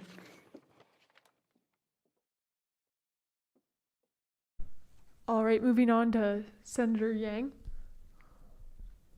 Oh, sorry, Senator Lunt, did you have any? Okay, perfect. Senator Yang. Mike.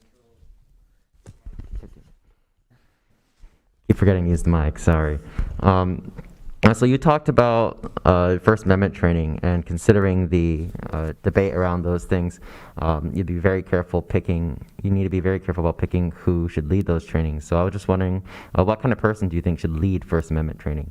Their qualifications, et cetera, et cetera. So we actually have a First Amendment specialist, I think is the name, right? Yeah, on campus, and I think that would be a great person to lead this training. It's really just more of an informational thing. There's a lot of debate on it, but like looking at the actual law, like looking at the actual amendment in the Constitution and what it says, and having someone explain that to you that is a specialist in this area is kind of what I'm looking for. Does that answer your question pretty well? Perfect.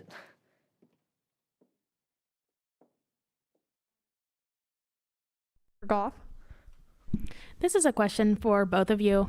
You're both eminently qualified within student government, but could you maybe touch on an experience or skill acquired outside of student government that has adequately prepared you for this position that you might enter into? Okay, outside of student government. I'm like, this is all we do. I would say, so this is kind of within student government, but working on a campaign for the executive slate with this past recent 3 weeks or so, talking to as many students as you possibly can within 3 weeks is a lot. And I would say these 3 weeks really transformed my idea of how we interact with others on campus, like who is on campus, like what kind of people are here, what do they want, what do they need. Overall, it really just reshaped my idea of how we can serve students. Yeah, that would be the main thing. Thank you so much, Senator Goff, for your question. I'm going to throw this back to my major, hospitality management. So I spend like every weekend working at Texas Roadhouse, and I've been working there since I was 16. I found out at a very young age that I love people. I love being in communication with people. I love making people happy and excited about what they're doing. So with that, that's kind of like how I learned my people skills and realizing that there's so many different types of people out there in the world that I might not even be aware of. So like knowing and trying to find resources for those people, especially in the positions we are now, is so cool. So yeah, yeah. Thank you.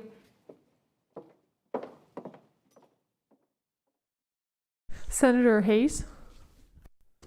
Yeah, so I know this was like briefly mentioned, but so yeah, just between like a lot of the senators that I have known for the last year and a lot of the ones that are coming up newly this year, I've had personal conversations with a few of them concerning concerns with the mentor-mentee program and sort of its like ineffectiveness in some areas. And I was wondering if you guys had any plans to perhaps revise that program. Yeah, so like I said earlier in my little platform points, kind of guiding some conversation would be really important, because if we're choosing topics or we're choosing really interesting things to talk about with our mentees, then I think that will engage conversation a little bit more. And then also fun things. So Zach Mass, he had all of us, he had like 3 or 4 mentees, and he decided to take us to his fraternity at like 5 p.m.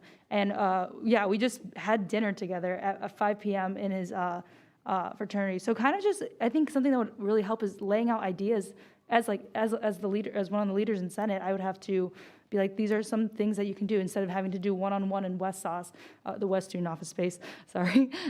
But coming up with really cool, creative ways to do these meetings. That's my job, and that's something I would be really, really excited to do.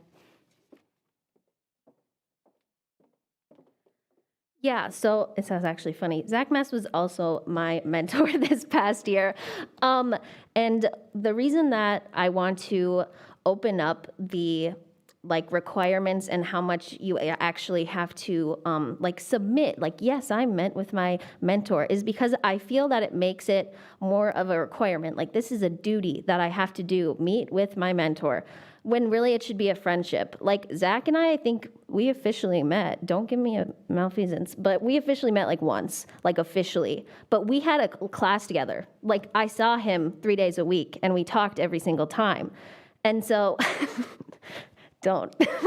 And we talked every single time. So just going, it's like trying to make this more of a friendship instead of a work relationship is the goal. And like Eliana said, a lot of that is guiding conversation, what you could talk about, making sure that they're giving information on writing bills, all that good stuff, but also just getting to know the person, because that's what's going to matter within this next year, is the personal relationships that we make with each other. I hope that answered it. Definitely. I guess just a little follow-up question for both of you. Would either of you be willing to talk to previous senators and maybe hold a meeting about how, the mentor-mentee program should be conducted this year? Yeah, I think that would be a great idea. A lot of these past senators a lot of people came out of Senate within this past semester, and they have some great opinions. So talking to them would be a good idea. Hi again. Thank you so much, Senator Hayes, for the question. I actually am really interested in the inner workings and what people in student government are excited to talk about. With that, I did a survey for all of student government last year, going over where they joined, how they joined, what they want to see better in student government, and just for outreach in general, because I want to reach out to groups that maybe we're not even touching.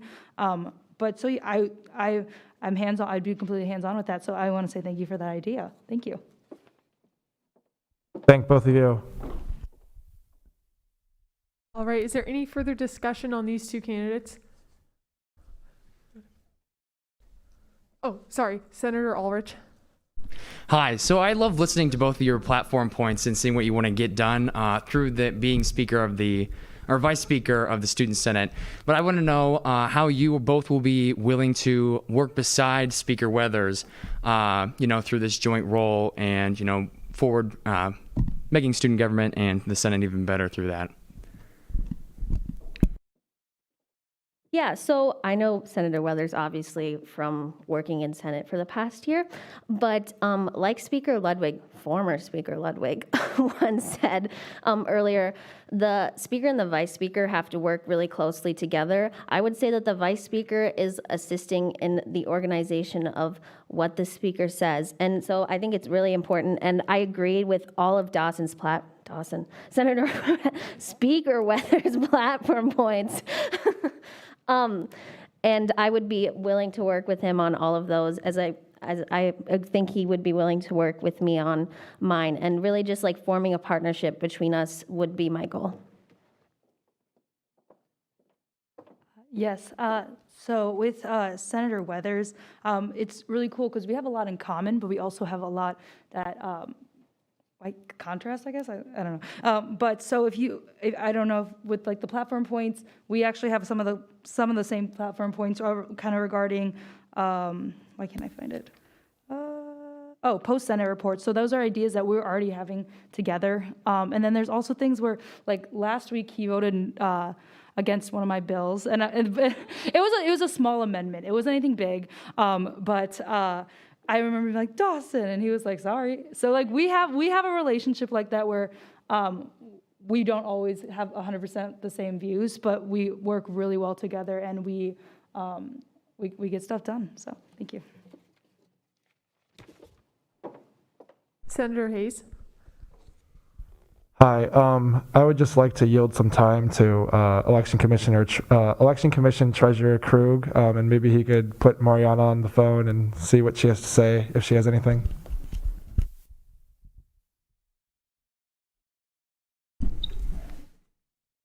Hello? Now they can. Okay, awesome. Oh my gosh. Hey, everyone. Oh, I'm so happy. This is so cute. Oh my gosh, thanks, Hayes, for giving me a little bit of time to speak. But I think that this job definitely could use some improvement. I know that this year was a little rough, and so I love hearing the ideas that both of the candidates had about improving the mentor-mentee program specifically, and then also about the post-Senate reports. Oh, I love seeing all your lovely faces. So I think that this job is going to take a lot of leadership between the vice speaker and the speaker. And so, I would just say, gosh, they're just both great candidates, and I know it'll be really difficult for you both. I don't know if I want to sway anyone one way or another, but I think that having a strong voice in this role would be of great benefit for the student body, and then also just having a person who people know that they can trust and approach is also very important. And so I just want to lead with that, or I just want to end with that. So I think either of these lovely ladies would make would do a fine job. But I trust all of you to make a great decision. And this job could be really instrumental, going into the next year, going into a new normal past COVID. And so, just think about who you would want to come up with if you had an issue in student government, who you would want to talk to. That's the best kind of guidance that I would give. So thank you all for your service. I also just want to say that, like, for doing this and being part of student government. So other than that, I will yield back to Chase. Yield back. All right, so Senator Ulrich, are you still wanting to speak? Okay. Oh, Senator Seth.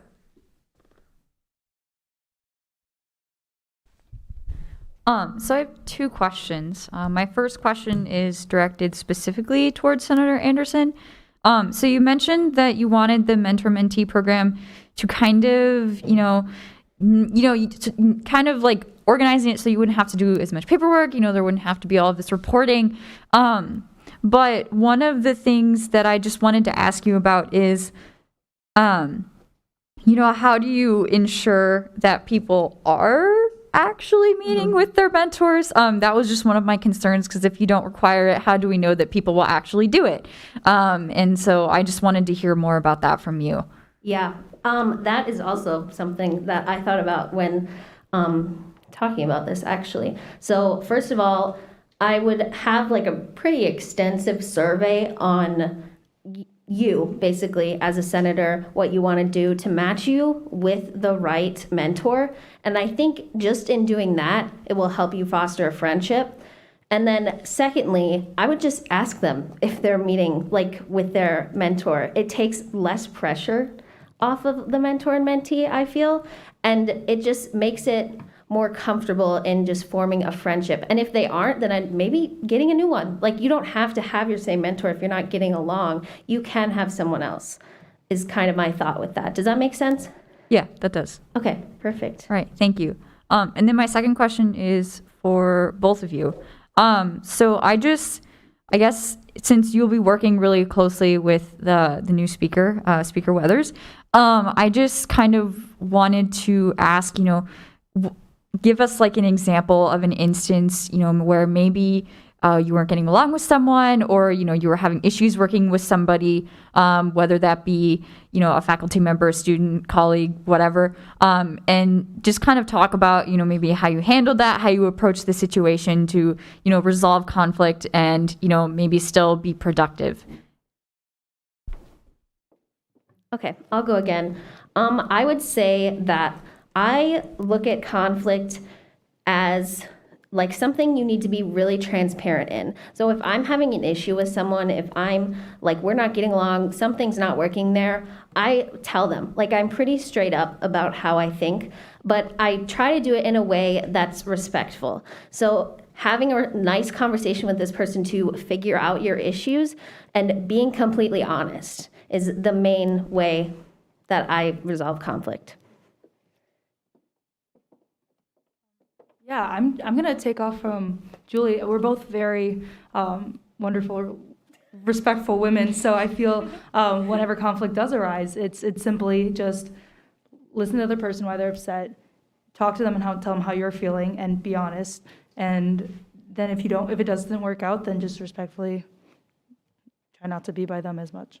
Yep. All right. Thank you, folks. All right. Thank you. I yield. Is there any other discussion on the candidates? Oh, Senator Weathers, excuse me. Speaker Weathers. Yeah, I move to remove Senator Cooper from the role.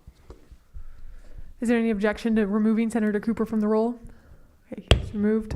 And I also move to have the nominees leave the room for a brief period of discussion. It's been moved and seconded. Is there any objection to removing the nominees from the room? All right. Go ahead and step out.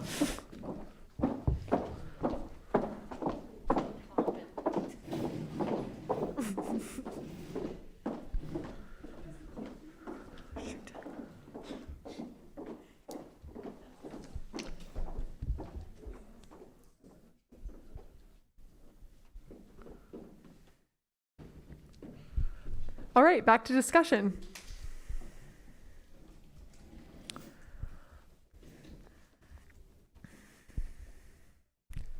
Senator Goff. I think both of these candidates are obviously eminently qualified, as we've heard in their speeches, but I did want to touch on Eliana Crabb a little bit, Senator Crabb. When she was the director of outreach, she reached out to myself. I was the previous graduate and professional student senator, as well as the previous College of Veterinary Medicine Senator Clara Young. And she worked alongside with her more so than me, but still included me in the conversation to really improve outreach and communications with the veterinary school, which in the past has been almost completely non-existent. And in doing so, now we have floating pictures and informational blurbs in the veterinary school about our position with student government when people had no idea about student government. And additionally, she saw a project through the Umbrella Project. If you were in Senate, you're familiar with that, that she thought of when she was first involved in Senate and has since put through, along with previous Senator Bender, that in her 3 years in Senate or in student government. So those two things just speak to how she completes the job she sets to accomplish. When she thinks of something, she sets out to do it and does it until it's done and done correctly.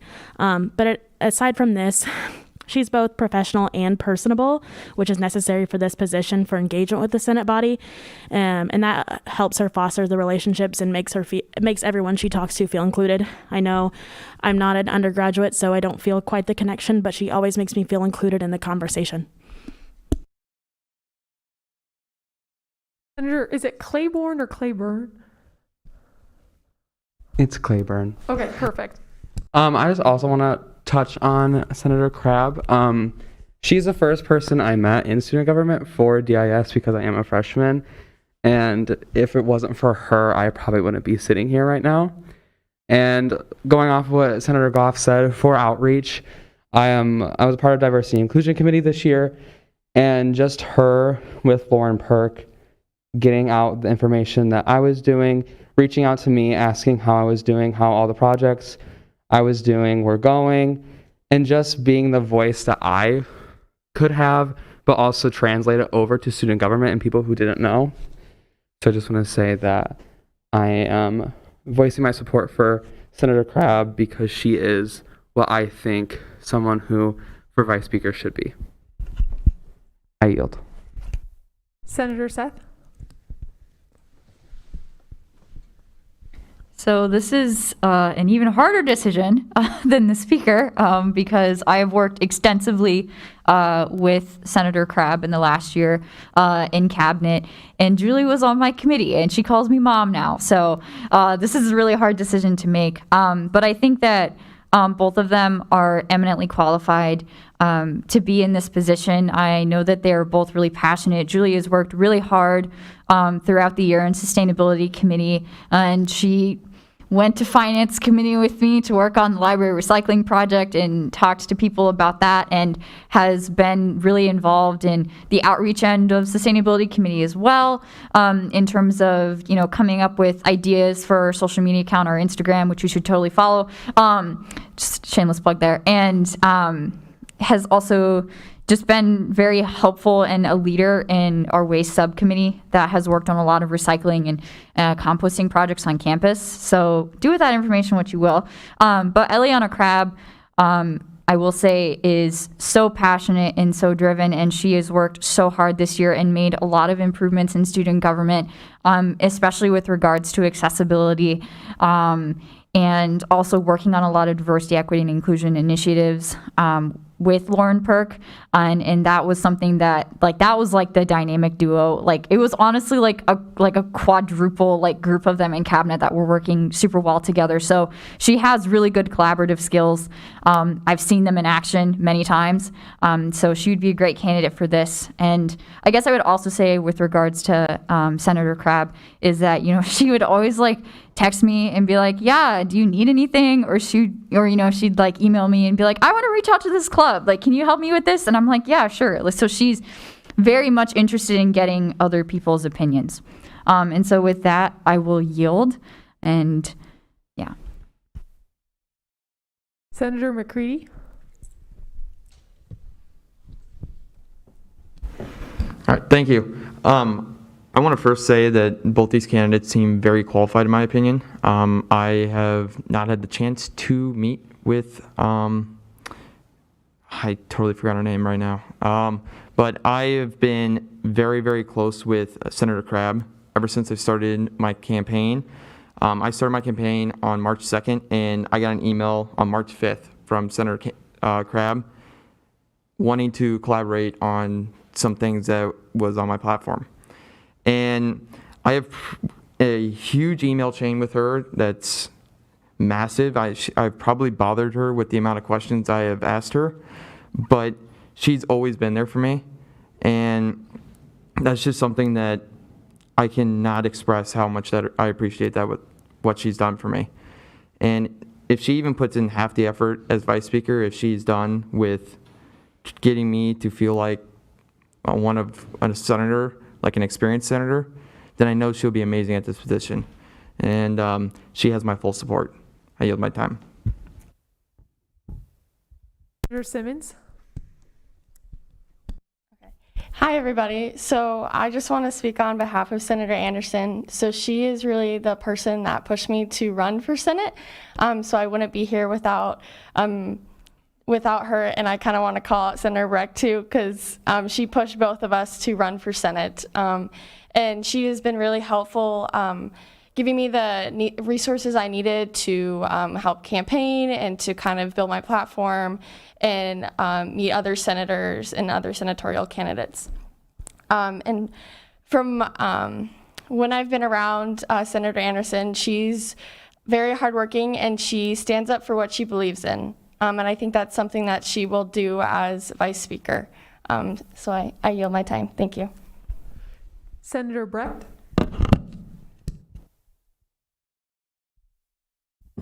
Okay, good. I turned it on.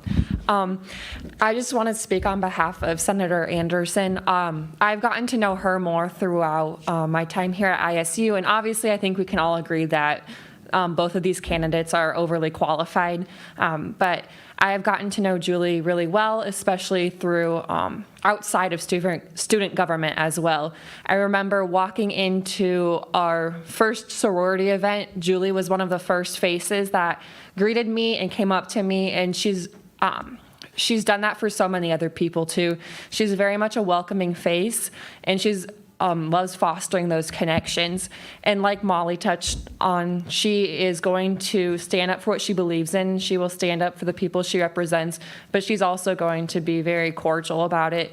And she is always going to keep those connections. I yield.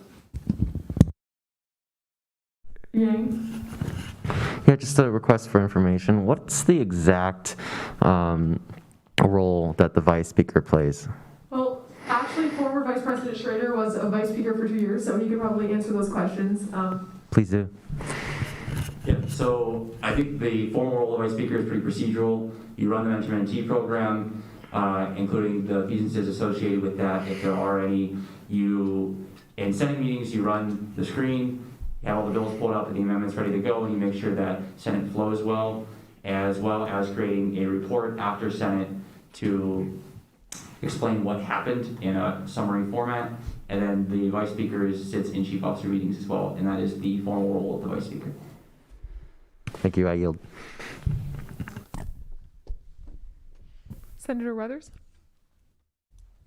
Yeah, I'll be brief. Obviously, both candidates are extremely qualified. They both have strong platforms. This is becoming an echo chamber now. So I guess having to work with one of these two candidates, having them be my vice speaker, I would have to come down on Senator Crabb. She has an extremely long history in student government, and she's developed a wide breadth of knowledge by serving in different roles and all the roles that she served in. She's extremely personable. She really, really genuinely cares about everybody in this room. And I think we share a very similar vision moving forward in student government. I yield. Is there any other discussion on this topic?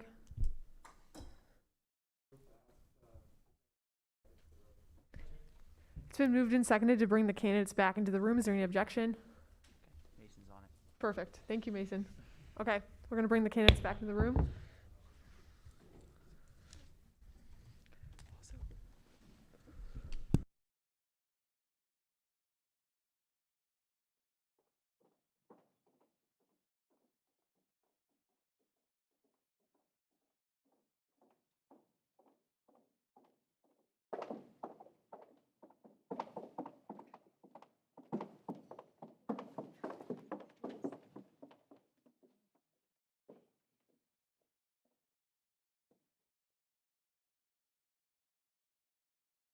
There's been a call to question. Is there a second? All right, is there any objection to voting now? Okay, we're gonna move into a placard vote. You can either vote Anderson, Crabb, or abstain. Again, candidates are usually abstain from voting, but let's begin with a placard vote. So starting with Crabb.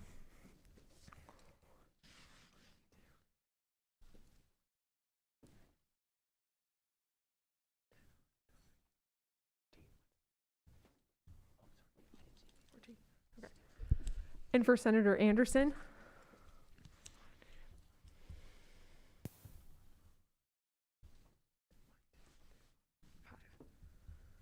Any abstentions?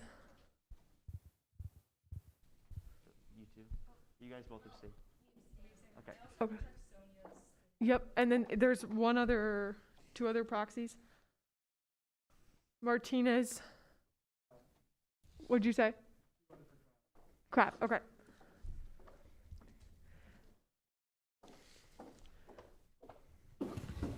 And then Risvik.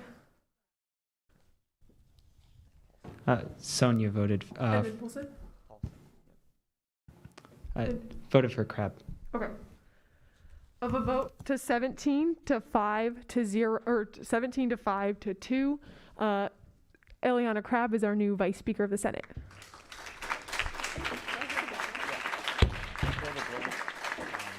Okay, so as you can see on the doc right here, this would fill the blank for Vice Speaker. So now we're voting on the bill as a whole. So, yep, so now we're going to move into Ludwig's closing statement on the bill for Vice Speaker. Yeah. I've known Eliana Crabb for the last 2 years. She'll do a fantastic job, so very excited to see her take on this role. So I'll yield. There's been a call to question. Is there a second? All right, if there's no objections, we'll go into the voting period. Call for unanimous consent. Is there a second? Any objection to voting unanimously? All right, passed unanimously.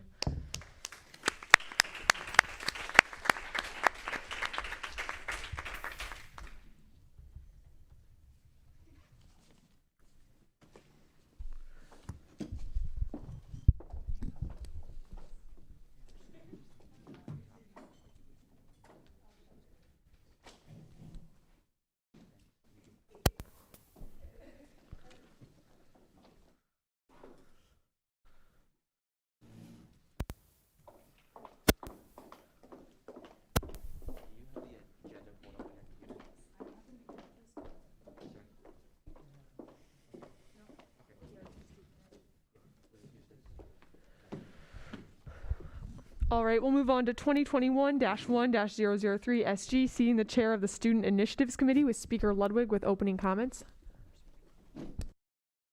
Senator Ludwig, excuse me. It's all good. Right, so the Student Initiatives Committee is one of the two committees in student government that is specifically chaired by a senator. This committee focuses a lot on, obviously, initiatives and different projects. They have a couple ones that they do year over year, like the Campus Safety Walk that's happening tomorrow. But there's also, they work to find new areas to focus on every year.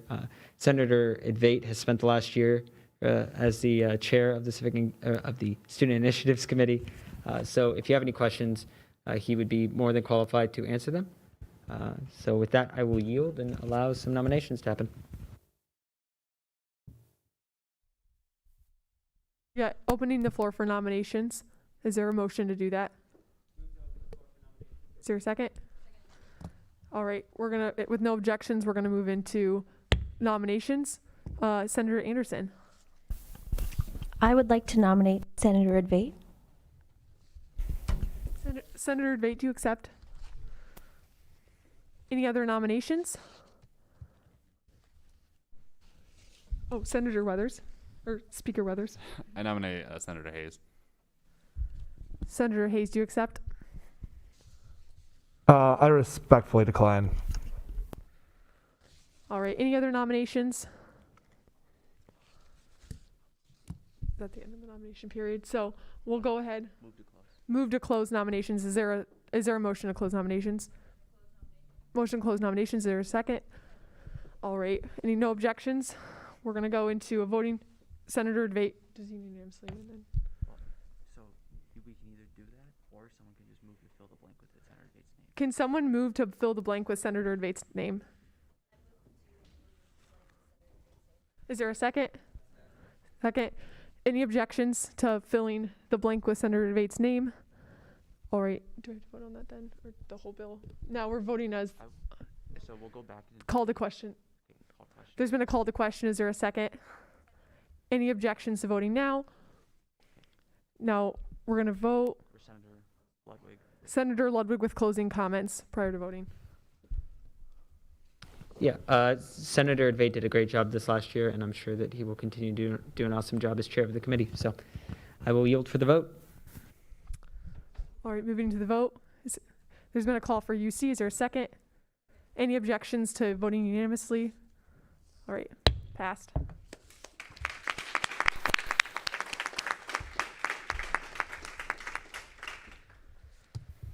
Moving on to 2021-1-004 SG, seating the chair of the Civic Engagement Committee with Speaker Ludwig once again, or Senator Ludwig once again. We should fix that. Hello again. All right, this is the other committee in student government that is specifically chaired by a senator. They do a lot of important work during election years, but there's also a lot of off-year work to do and different ways that we can engage with the city and the state. So this is an important committee, and I think that I'm excited to see, I guess, whoever's interested in assuming the role. So I will yield for nominations. Moving into the discussion period of Vice Speaker Crabb. You gotta open the floor first. Yep. Moving to open the floor for nominations. Is there a second? All right. Any objections? We'll go ahead and move to open the floor for nominations. Senator or Vice Speaker Crabb. I nominate Sonia Paulson. Sonia Paulson, is she on? You're a proxy, and she accepts. Good to go. Any other nominations, as Senator said?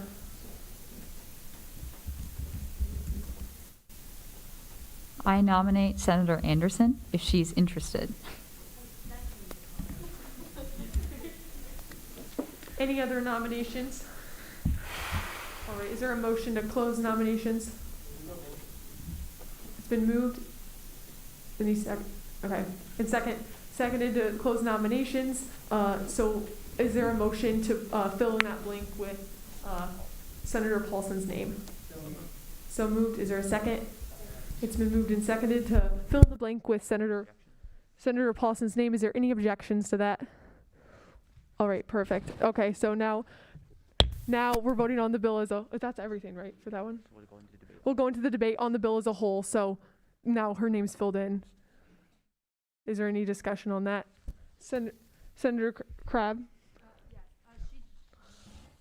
She did have a little thing that she wanted me to say for her. All right. So this is Sonia Paulson. Hi, everyone. My name is Sonia Paulson, and I am a junior in marketing with minors in event management and women and gender studies. I am so sorry to not be in attendance at this meeting tonight, but I was exposed to COVID today and awaiting test results, and I wanted to keep everyone safe in the meantime. I am running for Civic Engagement Committee Chair because I believe that I have ideas that would help improve Iowa State. One of my experiences that would apply to this position is when I served as election official this past year for the presidential election for Precinct 44. In addition, during the spring of 2020, I volunteered for the Iowa caucus, specifically helping register new caucus goers. During the fall of 2019, I helped people get registered to vote while serving as a volunteer for the Rachel for Ames campaign. These experiences have helped show me how students struggle when it comes to registering to vote and how we can work to alleviate issues for younger voters. Some of my ideas include setting up a voter registration drive at Destination Iowa State, having a registration drive during homework week, and choosing non-traditional events to have registration drives such as ISU After Dark to help reach out to all students. I would also like to work with Councilwoman Rachel Junk and the ex officio to continue to share the importance of local elections and help break down what they are voting on so all students can make an informed decision. All these ideas would help get students more involved within local government and help give them a voice. Civic engagement is something I have been passionate about for a long time, and I would like to be able to enact positive change in this role and increase ISU student voter turnout. I yield. There's been a call to question. Is there a second? Any objections to voting now? All right, we're going to go into closing comments with Speaker Ludwig. No closing comments. We'll go straight into a vote. Call for unanimous consent. Is there any objections to voting now? All right, so this passes. She is on the civic engagement. Moving on to 2021-1-005 SG, seeing a clerk to the Senate with Speaker Ludwig. Okay, first I'm gonna have to make some technical corrections to this bill because I was writing a lot of bills at once, and so I'm gonna move to strike the first whereas clause and change the first ordered clause to a whereas clause. There's been a motion to, can you say that one more time? Yeah, Okay, so that's correct on the screen. Striking the first whereas clause and changing the first ordered clause to a whereas clause. Is there a second? It's been moved and seconded to change the whereas clause. Is there any objection to the consideration? All right, with no objections, go into a debate on the amendment that Ludwig just proposed. Right. So this was just when I guess I was typing up this bill, I made the mistake of typing civic engagement chair in there. So that was just a technical mistake on my part. I had to write like 10 of these at once. So this will make the bill say what it actually does. So that's the amendment. Call the question. It's been a call to question. Any objection? All right. Now we're going into a placard vote for the amendment. So voting yes to change, go ahead, raise your placard. Call for unanimous consent. Is there any objection to unanimous consent? All right. So that amendment passes. Now we're back on the whole bill for the clerk to the Senate. Yes. So Trevor Poundstone has been nominated by Vice President Decker to serve as the clerk of the Senate. So if he would like to approach the podium and talk about why he would like to serve in this role again, that'd be great. The clerk. I just think it's really interesting to be able to sit here and listen to what everyone's doing. It's given me a way better understanding of like what's actually happening in student government and at Iowa State. Yeah, I just really enjoy it, so I'd love to do it again.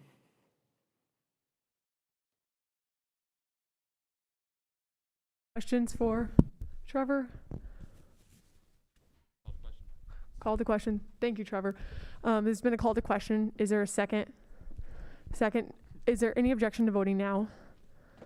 All right, going into a voting period for closing comments first with Senator Ludwig. Yeah, Trevor has done an awesome job this last year, so I think he'll do an awesome job again in this next year's clerk. So I'm glad he's coming back. So I will yield for the vote. All right, now we'll vote. Is there call for unanimous consent? Any objection? Voting unanimously for Trevor to be our clerk here. All right, passed.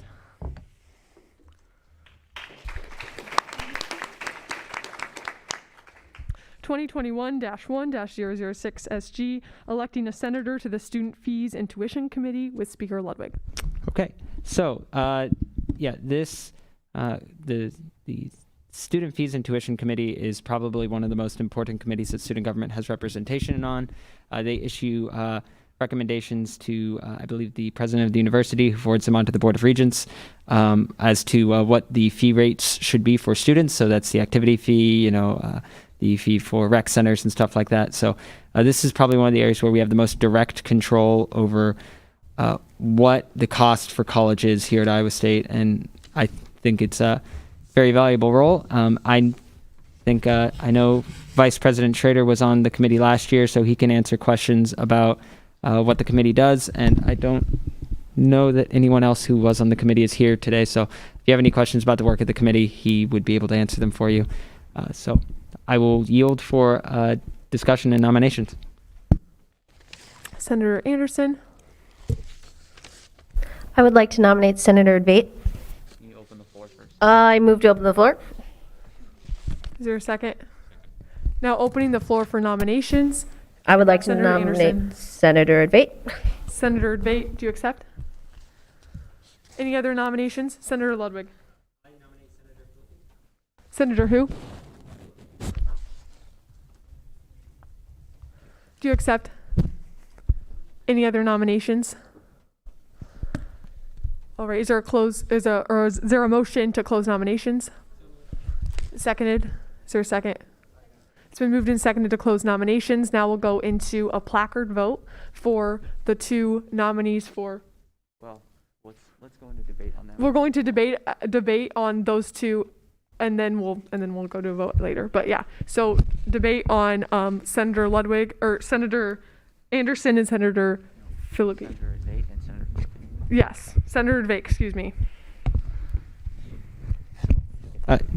If you could come up and give. Yes. So you each have, again, 5 minutes to speak, and then answer any questions afterwards. So we'll start with, it's your first up there. You can go ahead. So I just want to take this moment to first introduce myself. My name is Victoria Philippi. I'm a UROC senator, and I'm a sophomore majoring in political science. Starting with my community involvement, I'm a member of the sorority and fraternity community as a member of Delta Gamma, and I am most proud to be an airman in the Iowa Air National Guard serving as an analyst. My government involvement, I'm currently a legislative ambassador for Iowa State, and I'm a clerk in the Iowa House of Representatives. College already costs too much, so every fee needs to be closely looked at and monitored. So I will diligently work with students and the university to make effective and meaningful recommendations concerning special student fees, which then will be communicated to the President and the Board of Regents. My involvement through community and government organizations has provided me with extensive knowledge of the political environment, a strong understanding of what it takes to create meaningful formal relations, and a keen insight into what it means to be an efficient and effective leader. These attributes make me undoubtedly fit to sit on the Special Student Fee and Tuition Committee, and I kindly ask for your vote to seat me on the Special Student Fee and Tuition Committee. Thank you.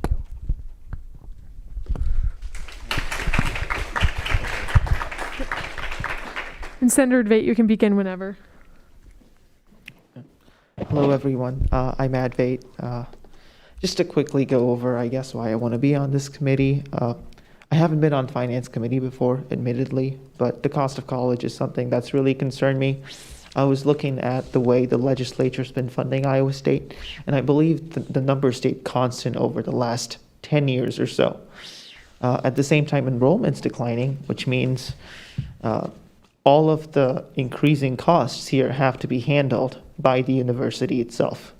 And under that situation, I feel like this fee committee has even more significance than it would otherwise, because the cost of college is directly dependent on what the fee committee does. I've been sort of following what the committee's been doing for the last 2 years and looking at what the two nominees we do have, Vice President Emeritus Schrader and Senator Emeritus Mass were the two people I believe on the committee I really was following. And I do understand the committee doesn't have a lot of power, and especially with the committee does have power, but students being on it, it's that little voice we do have. We don't have the power to sort of reduce funds because they never agreed to that. But I've been looking at the work our past student representatives have been doing in making sure if there aren't increases, and if there are, those increases are kept as low as possible. And I think that's really what I want to be, as an advocate for student voices, fighting to keep that fee increase as small as possible. Another thing I want to look at is sort of additional funds and how they're being tacked on. Something I've been concerned by is immediate access funds, which are just directly lumped onto U-bills of students. Now, I, as an engineer, I've had multiple occasions where I never bought a textbook and I got through a class just fine. And I believe if students think that the 5% extra grades that they do get by signing on to immediate access and getting that code and doing those online homeworks through that automated system, if that's something they don't want to spend money on, if someone's confident that, hey, I think I can get by just fine, I don't want to spend these $200, and I want to say, over what happens. I believe students should have that choice. That's something I would be focusing on, all the little fees that get tacked on. I know SciRite is something a lot of students love, and something we did discuss in rules when the contract came through is the way SciRite is funded. I believe it's sort of lumped into another section on the U bill right now. It's not its own thing. Students need to be able to see how much they're paying for SciRite. I think it's at almost $94 I don't remember if it's a semester or every year, but I think that's a significant amount. SciRite is important to a lot of people, but I think there should be transparency, obviously. And I know we have students here on the SciRite board, and I'm sure they'd have something to say, and I really want to hear what they say as well. But we have to, it really just comes down to choice and transparency, I suppose. And I do admit that my opponent has been on the House. They might have more experience with the government. So I really just want to give Senate the choice. And I guess that's just a quick overview of why I'm running. And please do ask questions if you have any. Now opening the floor for questions for either candidate. Senator Yang. Senator Advait, you expressed a little bit of pessimism with the power of this committee. Do you have any optimism? Where has it succeeded before, and how do you plan to replicating that? Absolutely, and I sort of mixed up my words there. I had pessimism about the committee's ability to reduce how much students pay already, because it's just math at that point, right? The state legislature isn't giving us more money. Enrollment's going down, which means the students that are left have to end up paying more. Now, what I do think the committee's main powers is in fighting, especially as the two student representatives on this larger board, the biggest thing we can do is fight to restrict those increases and being very scrutinous of where the money we do have is going. In the past few years, I think the changes we've had, the increases we have, our student representatives have been fighting to either keep it at the same level, or if there is an increase, make sure it is as small as possible. And I think another thing we can do is look at the smaller stuff. You know, we have a lot of trials going on, and a lot of, so all of you might be aware, Grammarly is free to all ICU students. I looked into that. I believe it is a trial right now. Looking into stuff like that, looking at the trials, looking at the actual utilization rates, and making sure that the money that we are charging is actually being used for services that are used by students. But I do understand I might be getting some stuff wrong. If there's people here that do want to correct me, please go ahead. But that's my understanding. Can I continue? A follow-up? Okay. Just for both of you, do you guys have any foresight on where the fees would increase and how you plan on fighting that? So I'm going to kind of take that a little bit. So one of my platform points when I was running for UREC Senator was the elimination of delivery fees for classes. So I know that's one they want to reinstate that. They haven't said when it's to be determined, but I know that would be one area where they're reinstating fees. So that would be something that I would heavily advocate for, is that they would continue the elimination of delivery fees.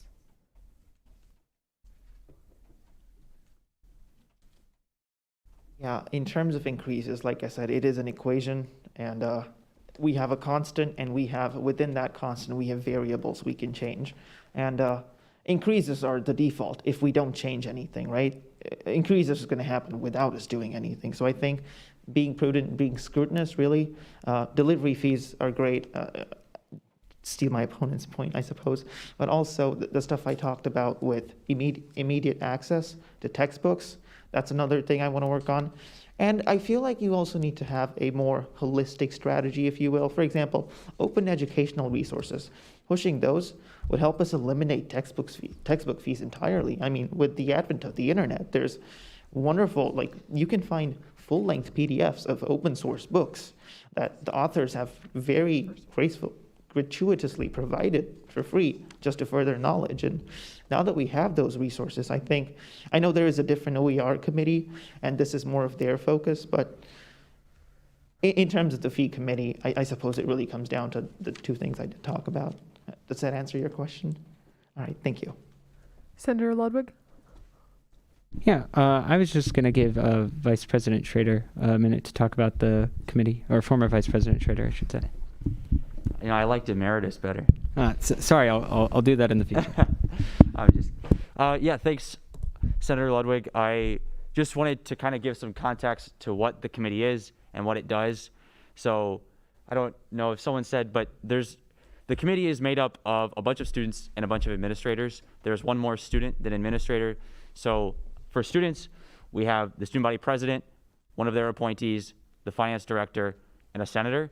For student government, and then GPSS treasurer and GPSS president, so the graduate student president, graduate student treasurer.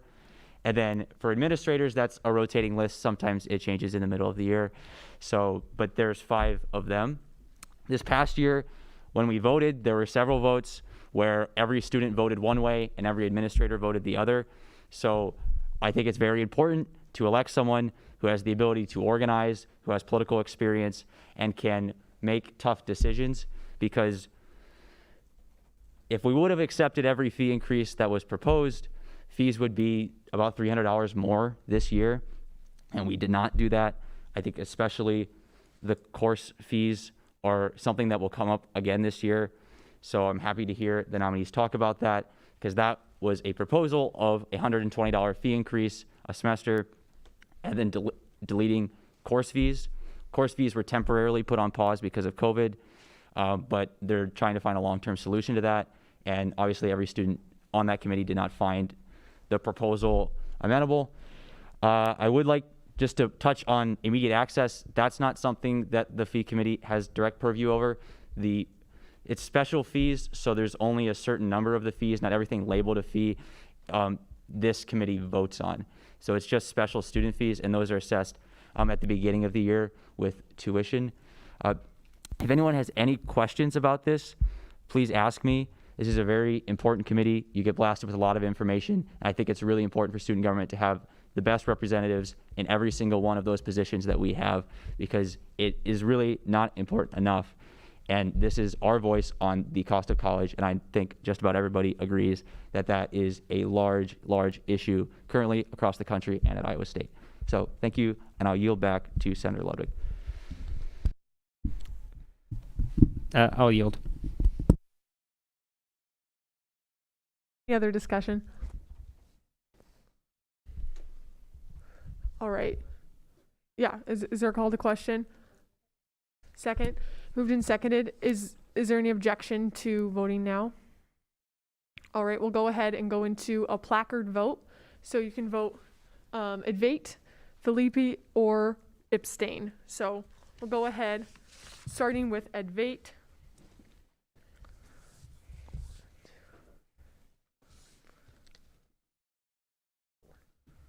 Four. And then Philippi.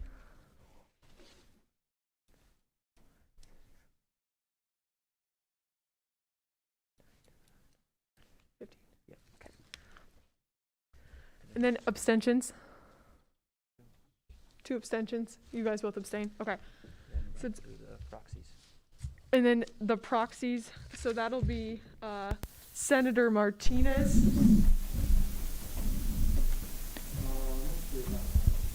Okay. Senator Paulson. Advait. Wait 1 second. I got the typing dots right now. And then what about Risvik? Abstain. Okay. Okay.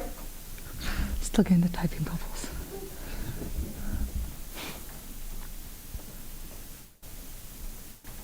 Philippi. Okay. A vote to 16 to 5 to 3. The new fees and tuition senator is Victoria Philippi.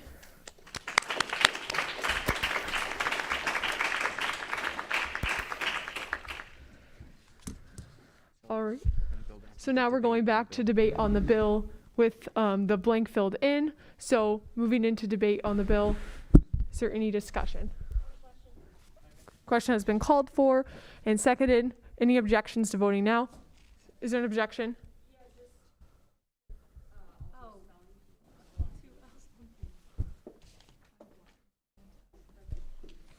Okay. So we're ready to vote. All right, so now we're voting on the bill as a whole. We'll go ahead and go into a placard vote. call for unanimous consent. Is there a second? Any objections to voting unanimously? All right, passed. Moving on.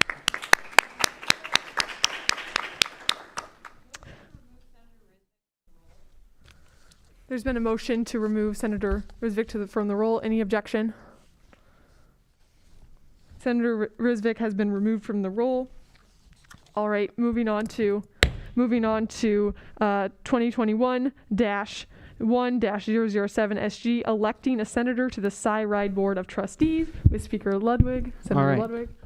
Yeah, SciRide is a really important organization. I'm pretty sure most of you guys have probably ridden a SciRide if you've been at Iowa State for any amount of time. It is funded by students, the university, and the city of Ames. And so we have representation for 2 seats on the SciRide Board of Trustees, which oversees the kind of large strategic decisions for SciRide. One of those seats is selected by the Senate. So I have served this last year as the trustee for the Senate's representative on the Board of Trustees, and the Vice President Emeritus Schrader has also been a trustee for, I think, 3 years now. So we both have worked with this agency. So if you have any questions, I would be happy to answer them. So with that, I will yield for discussion. We'll go into the discussion period. Raise your placards if you would like to speak. Vice Speaker Crabb. I nominate Victoria Filippi. Yep. We're gonna. We need a motion to open the floor from. Sorry. Yep. Sorry. Moved and seconded. We'll go ahead. Open the floor for nominations. I nominate Victoria Filippi. Do you accept? And then Senator Hayes. I nominate Senator Martinez. Did I say that correctly? Yes. I nominate Senator Martinez. Senator Martinez accepts, I'm assuming. Yes. Perfect. Any other nominations? Right. Is there a motion to close nominations? Is there a second? It's been moved and seconded to close nominations. We'll go ahead. If there's a move to go into a voting period, call to question. We need to have the candidates. We need to have the candidates come up and speak. Sorry. So Senator Filippi and Senator, you can speak on behalf of Senator Martinez.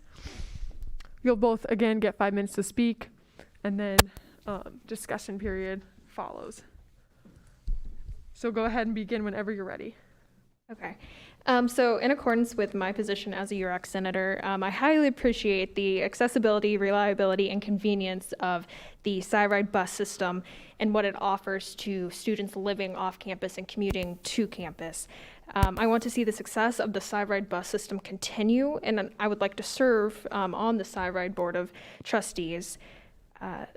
There are strong grant opportunities in the new federal administration, but strong local support is needed to succeed in those grants. I will work to organize student voices in coordination with the city and university to maximize revenue to SciRide, which will then allow the continuation of initiatives.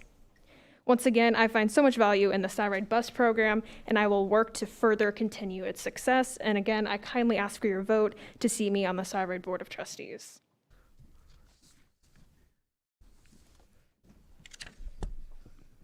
Hi, I'm speaking on behalf of Senator Martinez. Good afternoon, everyone. My name is Natalia Rios Martinez, and I would like to serve the ISU community as a member of the SciRide Board of Trustees. I'm currently a junior triple majoring in political science, international studies, and public relations. As many students that moved to Iowa from different states and countries, I didn't have a car when I moved here. SciRide allowed me to go to class, campus activities, club meetings, medical appointments, friends' houses, and much more. Thousands of passengers use this service every year. SciRide is incorporated into our tuition, making it more affordable for students, and hope it doesn't come as an extra cost is very important to me. I currently work at the Department of Transportation here in Ames, Iowa, and I am very familiarized with the laws, rules, procedures that take place within ISU and the city of Ames, including language assistance, picture graphics, and ADA accessibility. I have also had conversations with the City of Ames about how SciRide is working to make their buses more eco-friendly with the already implemented sustainability efforts. For those who don't know, SciRide implemented 12 hybrid buses saving gallons of fuel, lowering noise pollution and CO2 emissions. The board already has an established system, and our job would be collaborative in overseeing operations and working to improve the system when needed. Transportation is key to an active, collaborative community. Can you imagine a campus without public transportation? I can't. I am so proud of everything SciRide has accomplished, and it would be a great honor to be a part of those efforts.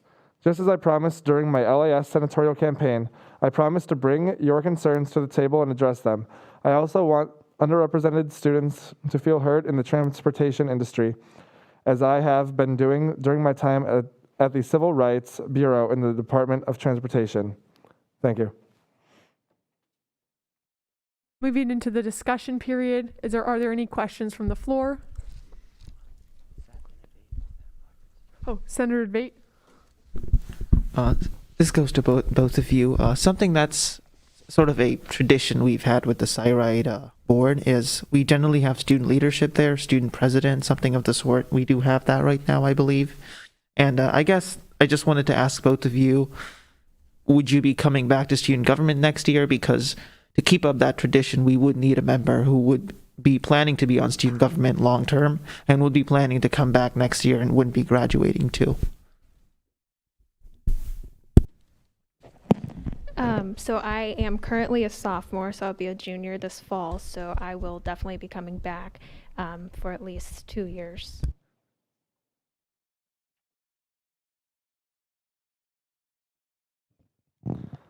Hi there, just one second.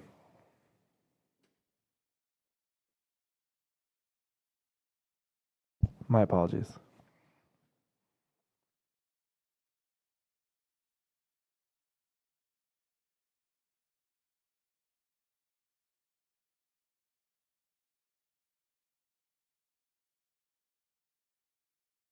She says, yes, I am a junior currently, and I do have plans to remain in student government next year.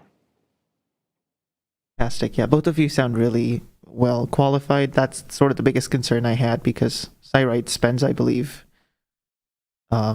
we spent $5.7 million on SciRide of the 7.5 or something they have, their operating budget, I believe. And yeah, it's really important that student voices are heard there, but I yield. Thanks. Senator Seth.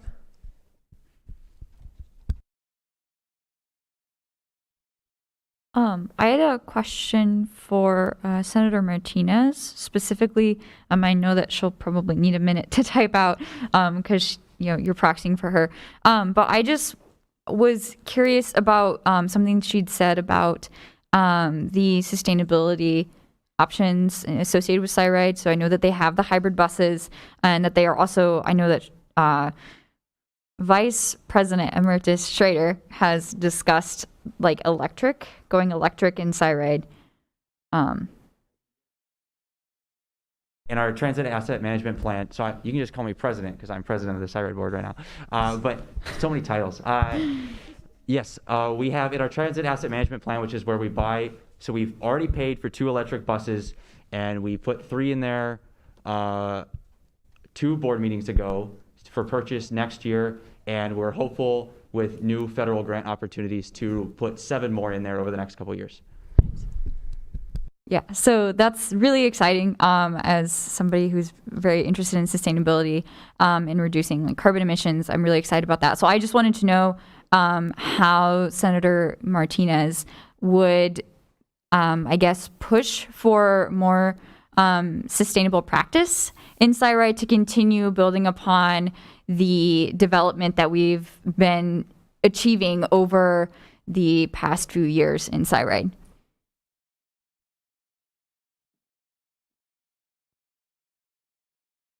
I'm going to give her a phone call, so this is perhaps a little bit accelerating past the delay of the stream.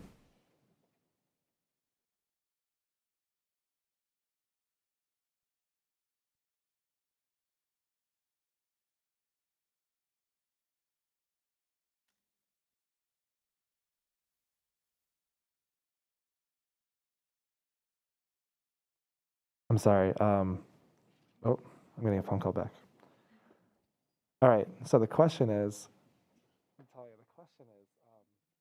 how do you plan on focusing on sustainability as a part of the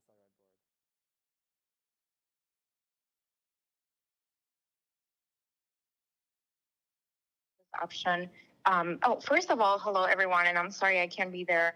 I had to take an emergency flight back to my home in Puerto Rico to help my family in an emergency, so I do apologize for not being there. Going back to the question, I had this conversation with John Hala because there are more alternatives to going green within SIRAD.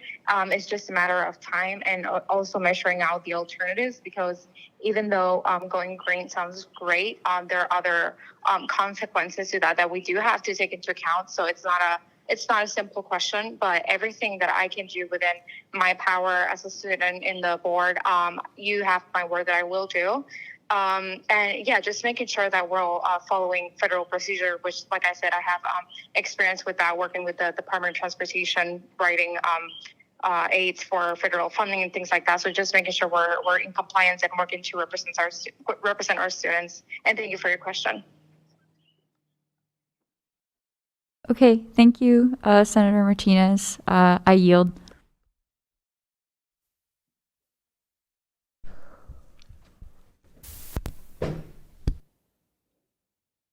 Yeah. If she's still on the phone, I guess had one quick clarification. You said earlier that she was a junior right now, and so is she a senior next year and graduating? I guess is.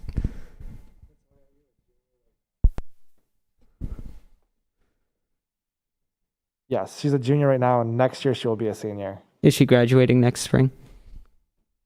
When are you graduating? I'm sorry.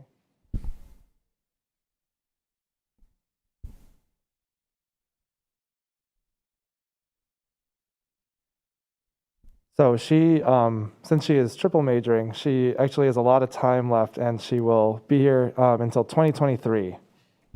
Oh, okay. All right, cool. I just wanted to clear that up because I was a little confused when you answered Senator Debate's question earlier. Yeah, I think I was just going to ask if Victoria had anything to say about sustainability. I know that Seth asked the question to Natalia, so I figured I would ask if you had any thoughts about sustainability in SIRAD and moving forward, like what you think we can do on that. Senator Seth, could you repeat your specific question just so I can answer it more accurately?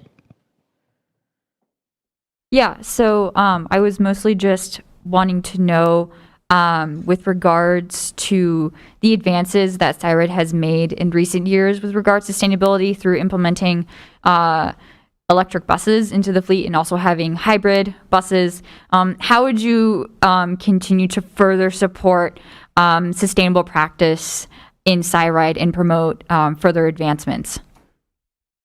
So with anything moving with the common trends in society, I'd make sure that as a member of the SIRAD Board of Trustees, that SIRAD keeps up with the common trends and that they are accurately implementing electronic buses in order to best serve the university. And like Senator Martinez said, they're not necessarily the best green option, but they will still further advance the overall SIRAD system, the university, and benefit the students. So just overall be an advocate for that.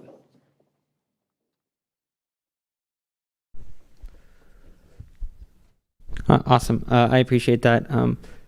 I think that both candidates clearly have a lot of qualifications for the board, and I think are very passionate about SIRAD, which I'm happy to see. I know that it would be last year was really nice having Schrader both on the board of trustees and also on the fee committee. I think that's just a good way to make sure that SIRAD can work with the university a little bit more closely when it comes to whatever the fee rates are and how we, bring students into that conversation. And so I think that would be an awesome opportunity for us to kind of have someone in both areas and kind of able to do that cross collaboration. And then I also I appreciate Senator Martinez's experience with the DOT, and I think that's something valuable that she brings to the table. So I think either way, we would have really good representation. So I think these are two very qualified candidates. I'll yield.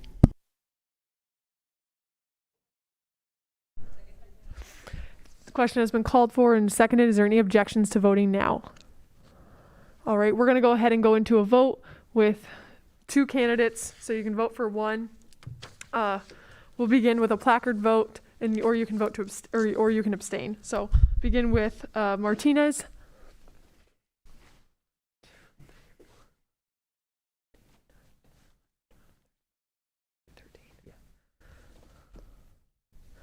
And then Philippi.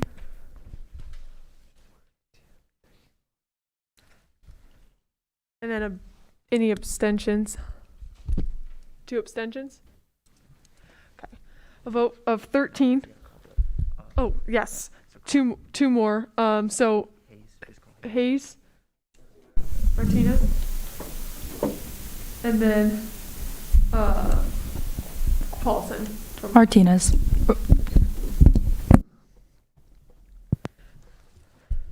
So of a vote for 15 to 5 to 2, Martinez is the new senator to the Thyroid Board of Trustees.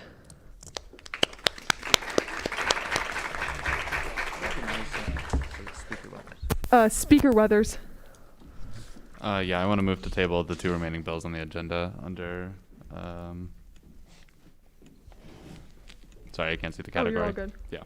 We have 14 minutes left, everybody, so we have to kind of rush through what we have left. The MU closes, so we have to push through this. Is there a second? It's moved and seconded to table the remaining motions under special orders. Is there any objections? All right, we're going to go into a placard vote. Unanimous consent has been called for. Is there a second? Is there any objections? All right, we're going to table those motions. Going into new business, 2021-1-001Y, extending the pandemic policies with Speaker Ludwig. All right, this is a title. There we go. All right, this is, God willing, my last bylaw bill in student government. So I wrote our pandemic policy section at the beginning of the fall semester, or right before the fall semester last year. It just overrides some of the bylaws that we have so that student government can have like online meetings and stuff like that. So it sets up a bunch of different programs that makes it a little bit easier to operate as a body during the pandemic.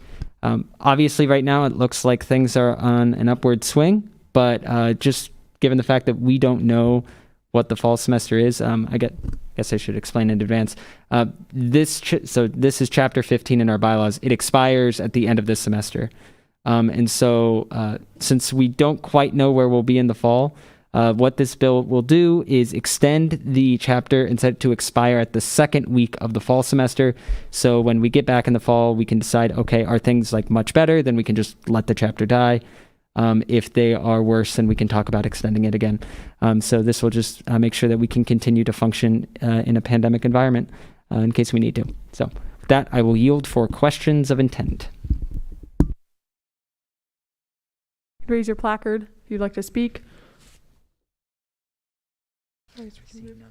Seeing none, the bill has been read once and referred to Rules Committee.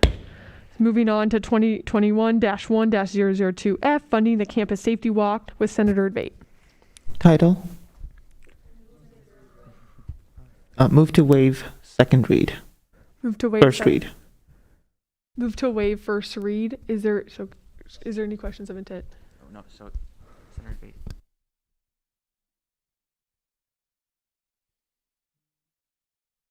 Senator Advait has moved the bill to be read twice before consideration.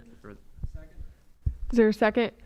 So this motion, you have to read bills twice before you can vote on them. This motion would make it so we can vote on it right now. Second, so moved and seconded, and now we're going to, is there any objections? And we're voting on it now. No, hit the gavel. Now we're in debate. Now we're in debate and back to Senator Advait for an opening statement. Now it's the bill as a whole. Move to discharge the bill from Finance Committee. It's been moved to discharge the bill from Finance Committee. It's been seconded. Can we do that? Rule that out of order. That's out of order. Because we don't have a Finance Committee. We don't have a finance committee seated yet. It's first meeting of the administration. Yeah. Sorry. So you're good. Wait, so I know we don't have a finance committee, but I did put this bill. to. It's gonna go for a while. So just Yeah.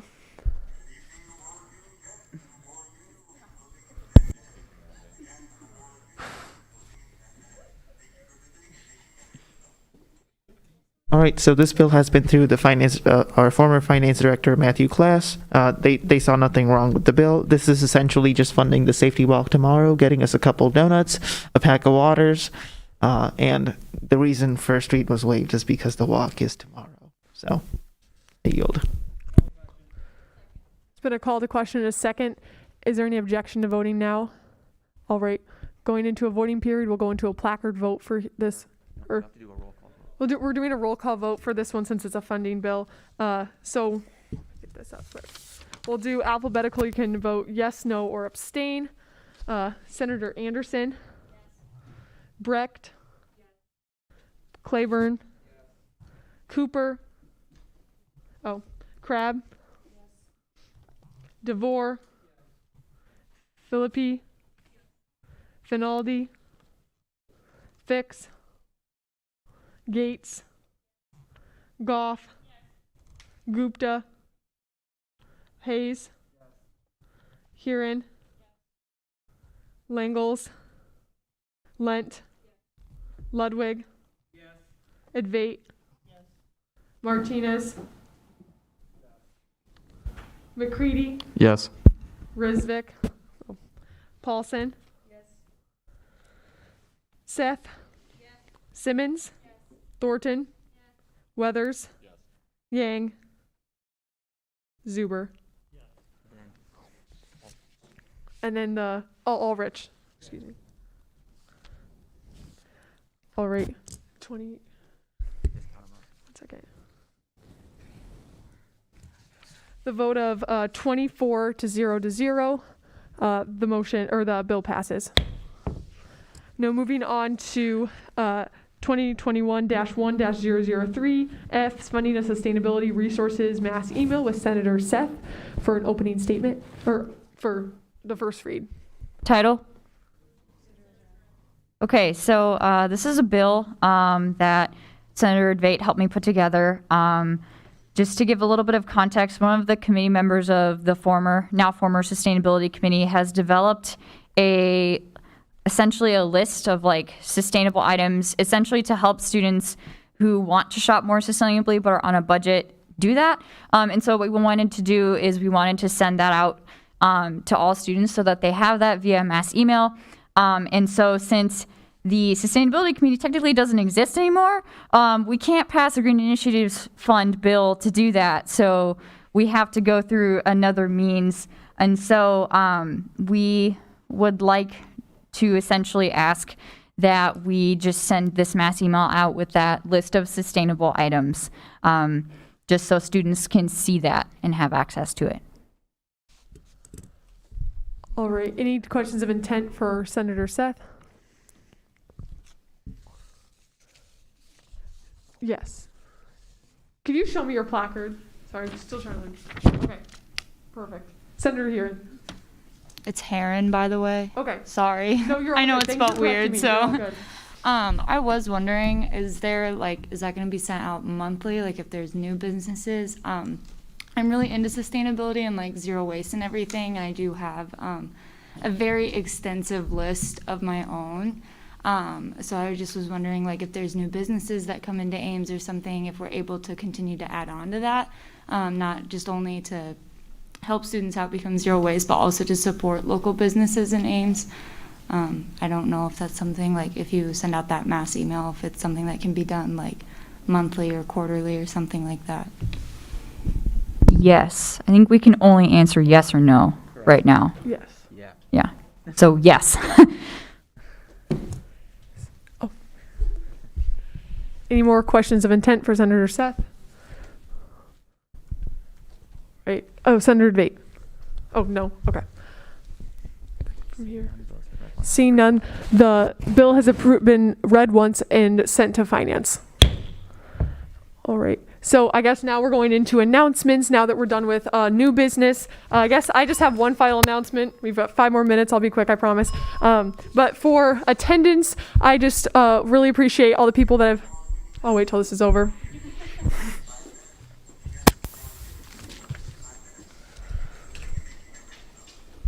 Yeah, so just letting you know, I really appreciate if you couldn't make it tonight or had to leave early, whether you're watching online, just let me know as soon as you can, preferably before 3 p.m. the day of Senate, especially if you have a proxy too. Obviously, we saw that tonight. That's fine if you do that. Just let me know again by 3 p.m. the day of, or tardies as well if you're going to be late or have to leave early. I just would really like to know. Text or email works great. But that's really all I have for announcements. I know I talked to Senator Hayes about going to half-apps. We talked about having a stronger community within Senate. So we want to do socials like that. Sadly, Julia just texted me half-apps close at 10 p.m., which is really disappointing. We'll do that next week. I'm looking forward to it though. Everyone's invited. And yeah, have a great night. Great first Senate meeting. And you have a couple more announcements though. Anybody have any announcements? Speaker Ludwig. Right. So if you did not attend inauguration last night, I have your certificate. So, reach out. JC Ludwig at iastate, or it's in the office. I'll have them at the next meeting too. So reach out if you want your certificate. Okay, Senator Hayes. I have more to say, so I'll probably send out an email. But for tonight, for our social media page, for PR committee, we usually do like boomerangs. I know the committee isn't in session or whatever, but yeah, we usually do boomerangs for the Senate recap. So if any new senator wants to do that for me, I think that would be great to showcase you guys. So yeah, please approach me after this so I can take an Instagram boomerang, and it'll be a fun little thing. Thank you. Senator Debate. Speed run time. The campus safety walk is tomorrow night, 8:15 p.m. Please do show up if you can. It's a great way to meet new senators and build those connections. Also, there's going to be donuts at the end, so that's always cool. And what else? Student Initiatives Committee is also great. We do great stuff like that. Please do apply. And if there's any way I can assist you with anything, bills, initiatives, what have you, please do reach out. I'd be happy to help. Yield. Vice Speaker Crabbe. Oh, so cool to hear that. I want to say thank you all for helping me in this position, and also shameless plug, share a tip. So essentially all you have to do is send in like a 30-second video, share a tip on student success. It's on the Instagram at StuGov, and you could win $50 to the bookstore, or at the end of the semester, maybe $500. So shameless plug there. Please, I'm going to reach out to you all very soon with the mentor-mentee program. I'm so excited to get to know all of you. All right, thank you. And Speaker Weathers. Yeah, great meeting everybody. I know we're rushed here at the end, but I had a lot of fun. I hope you guys appreciated the debates. I hope you appreciated the first meeting. We have a lot to do. I have a lot to learn in this role. I think everybody who's finding new roles has a lot to learn right now. I want to thank Advait. I want to thank Emily Risvik. That was really good. I really appreciate Advait. So if you guys need any help at all, reach out to Advait. Reach out to me. We're here for you. We're here to help you. I guess I get to do this thing now. So. Go Cyclones. Move to adjourn. Any objections? We're adjourned.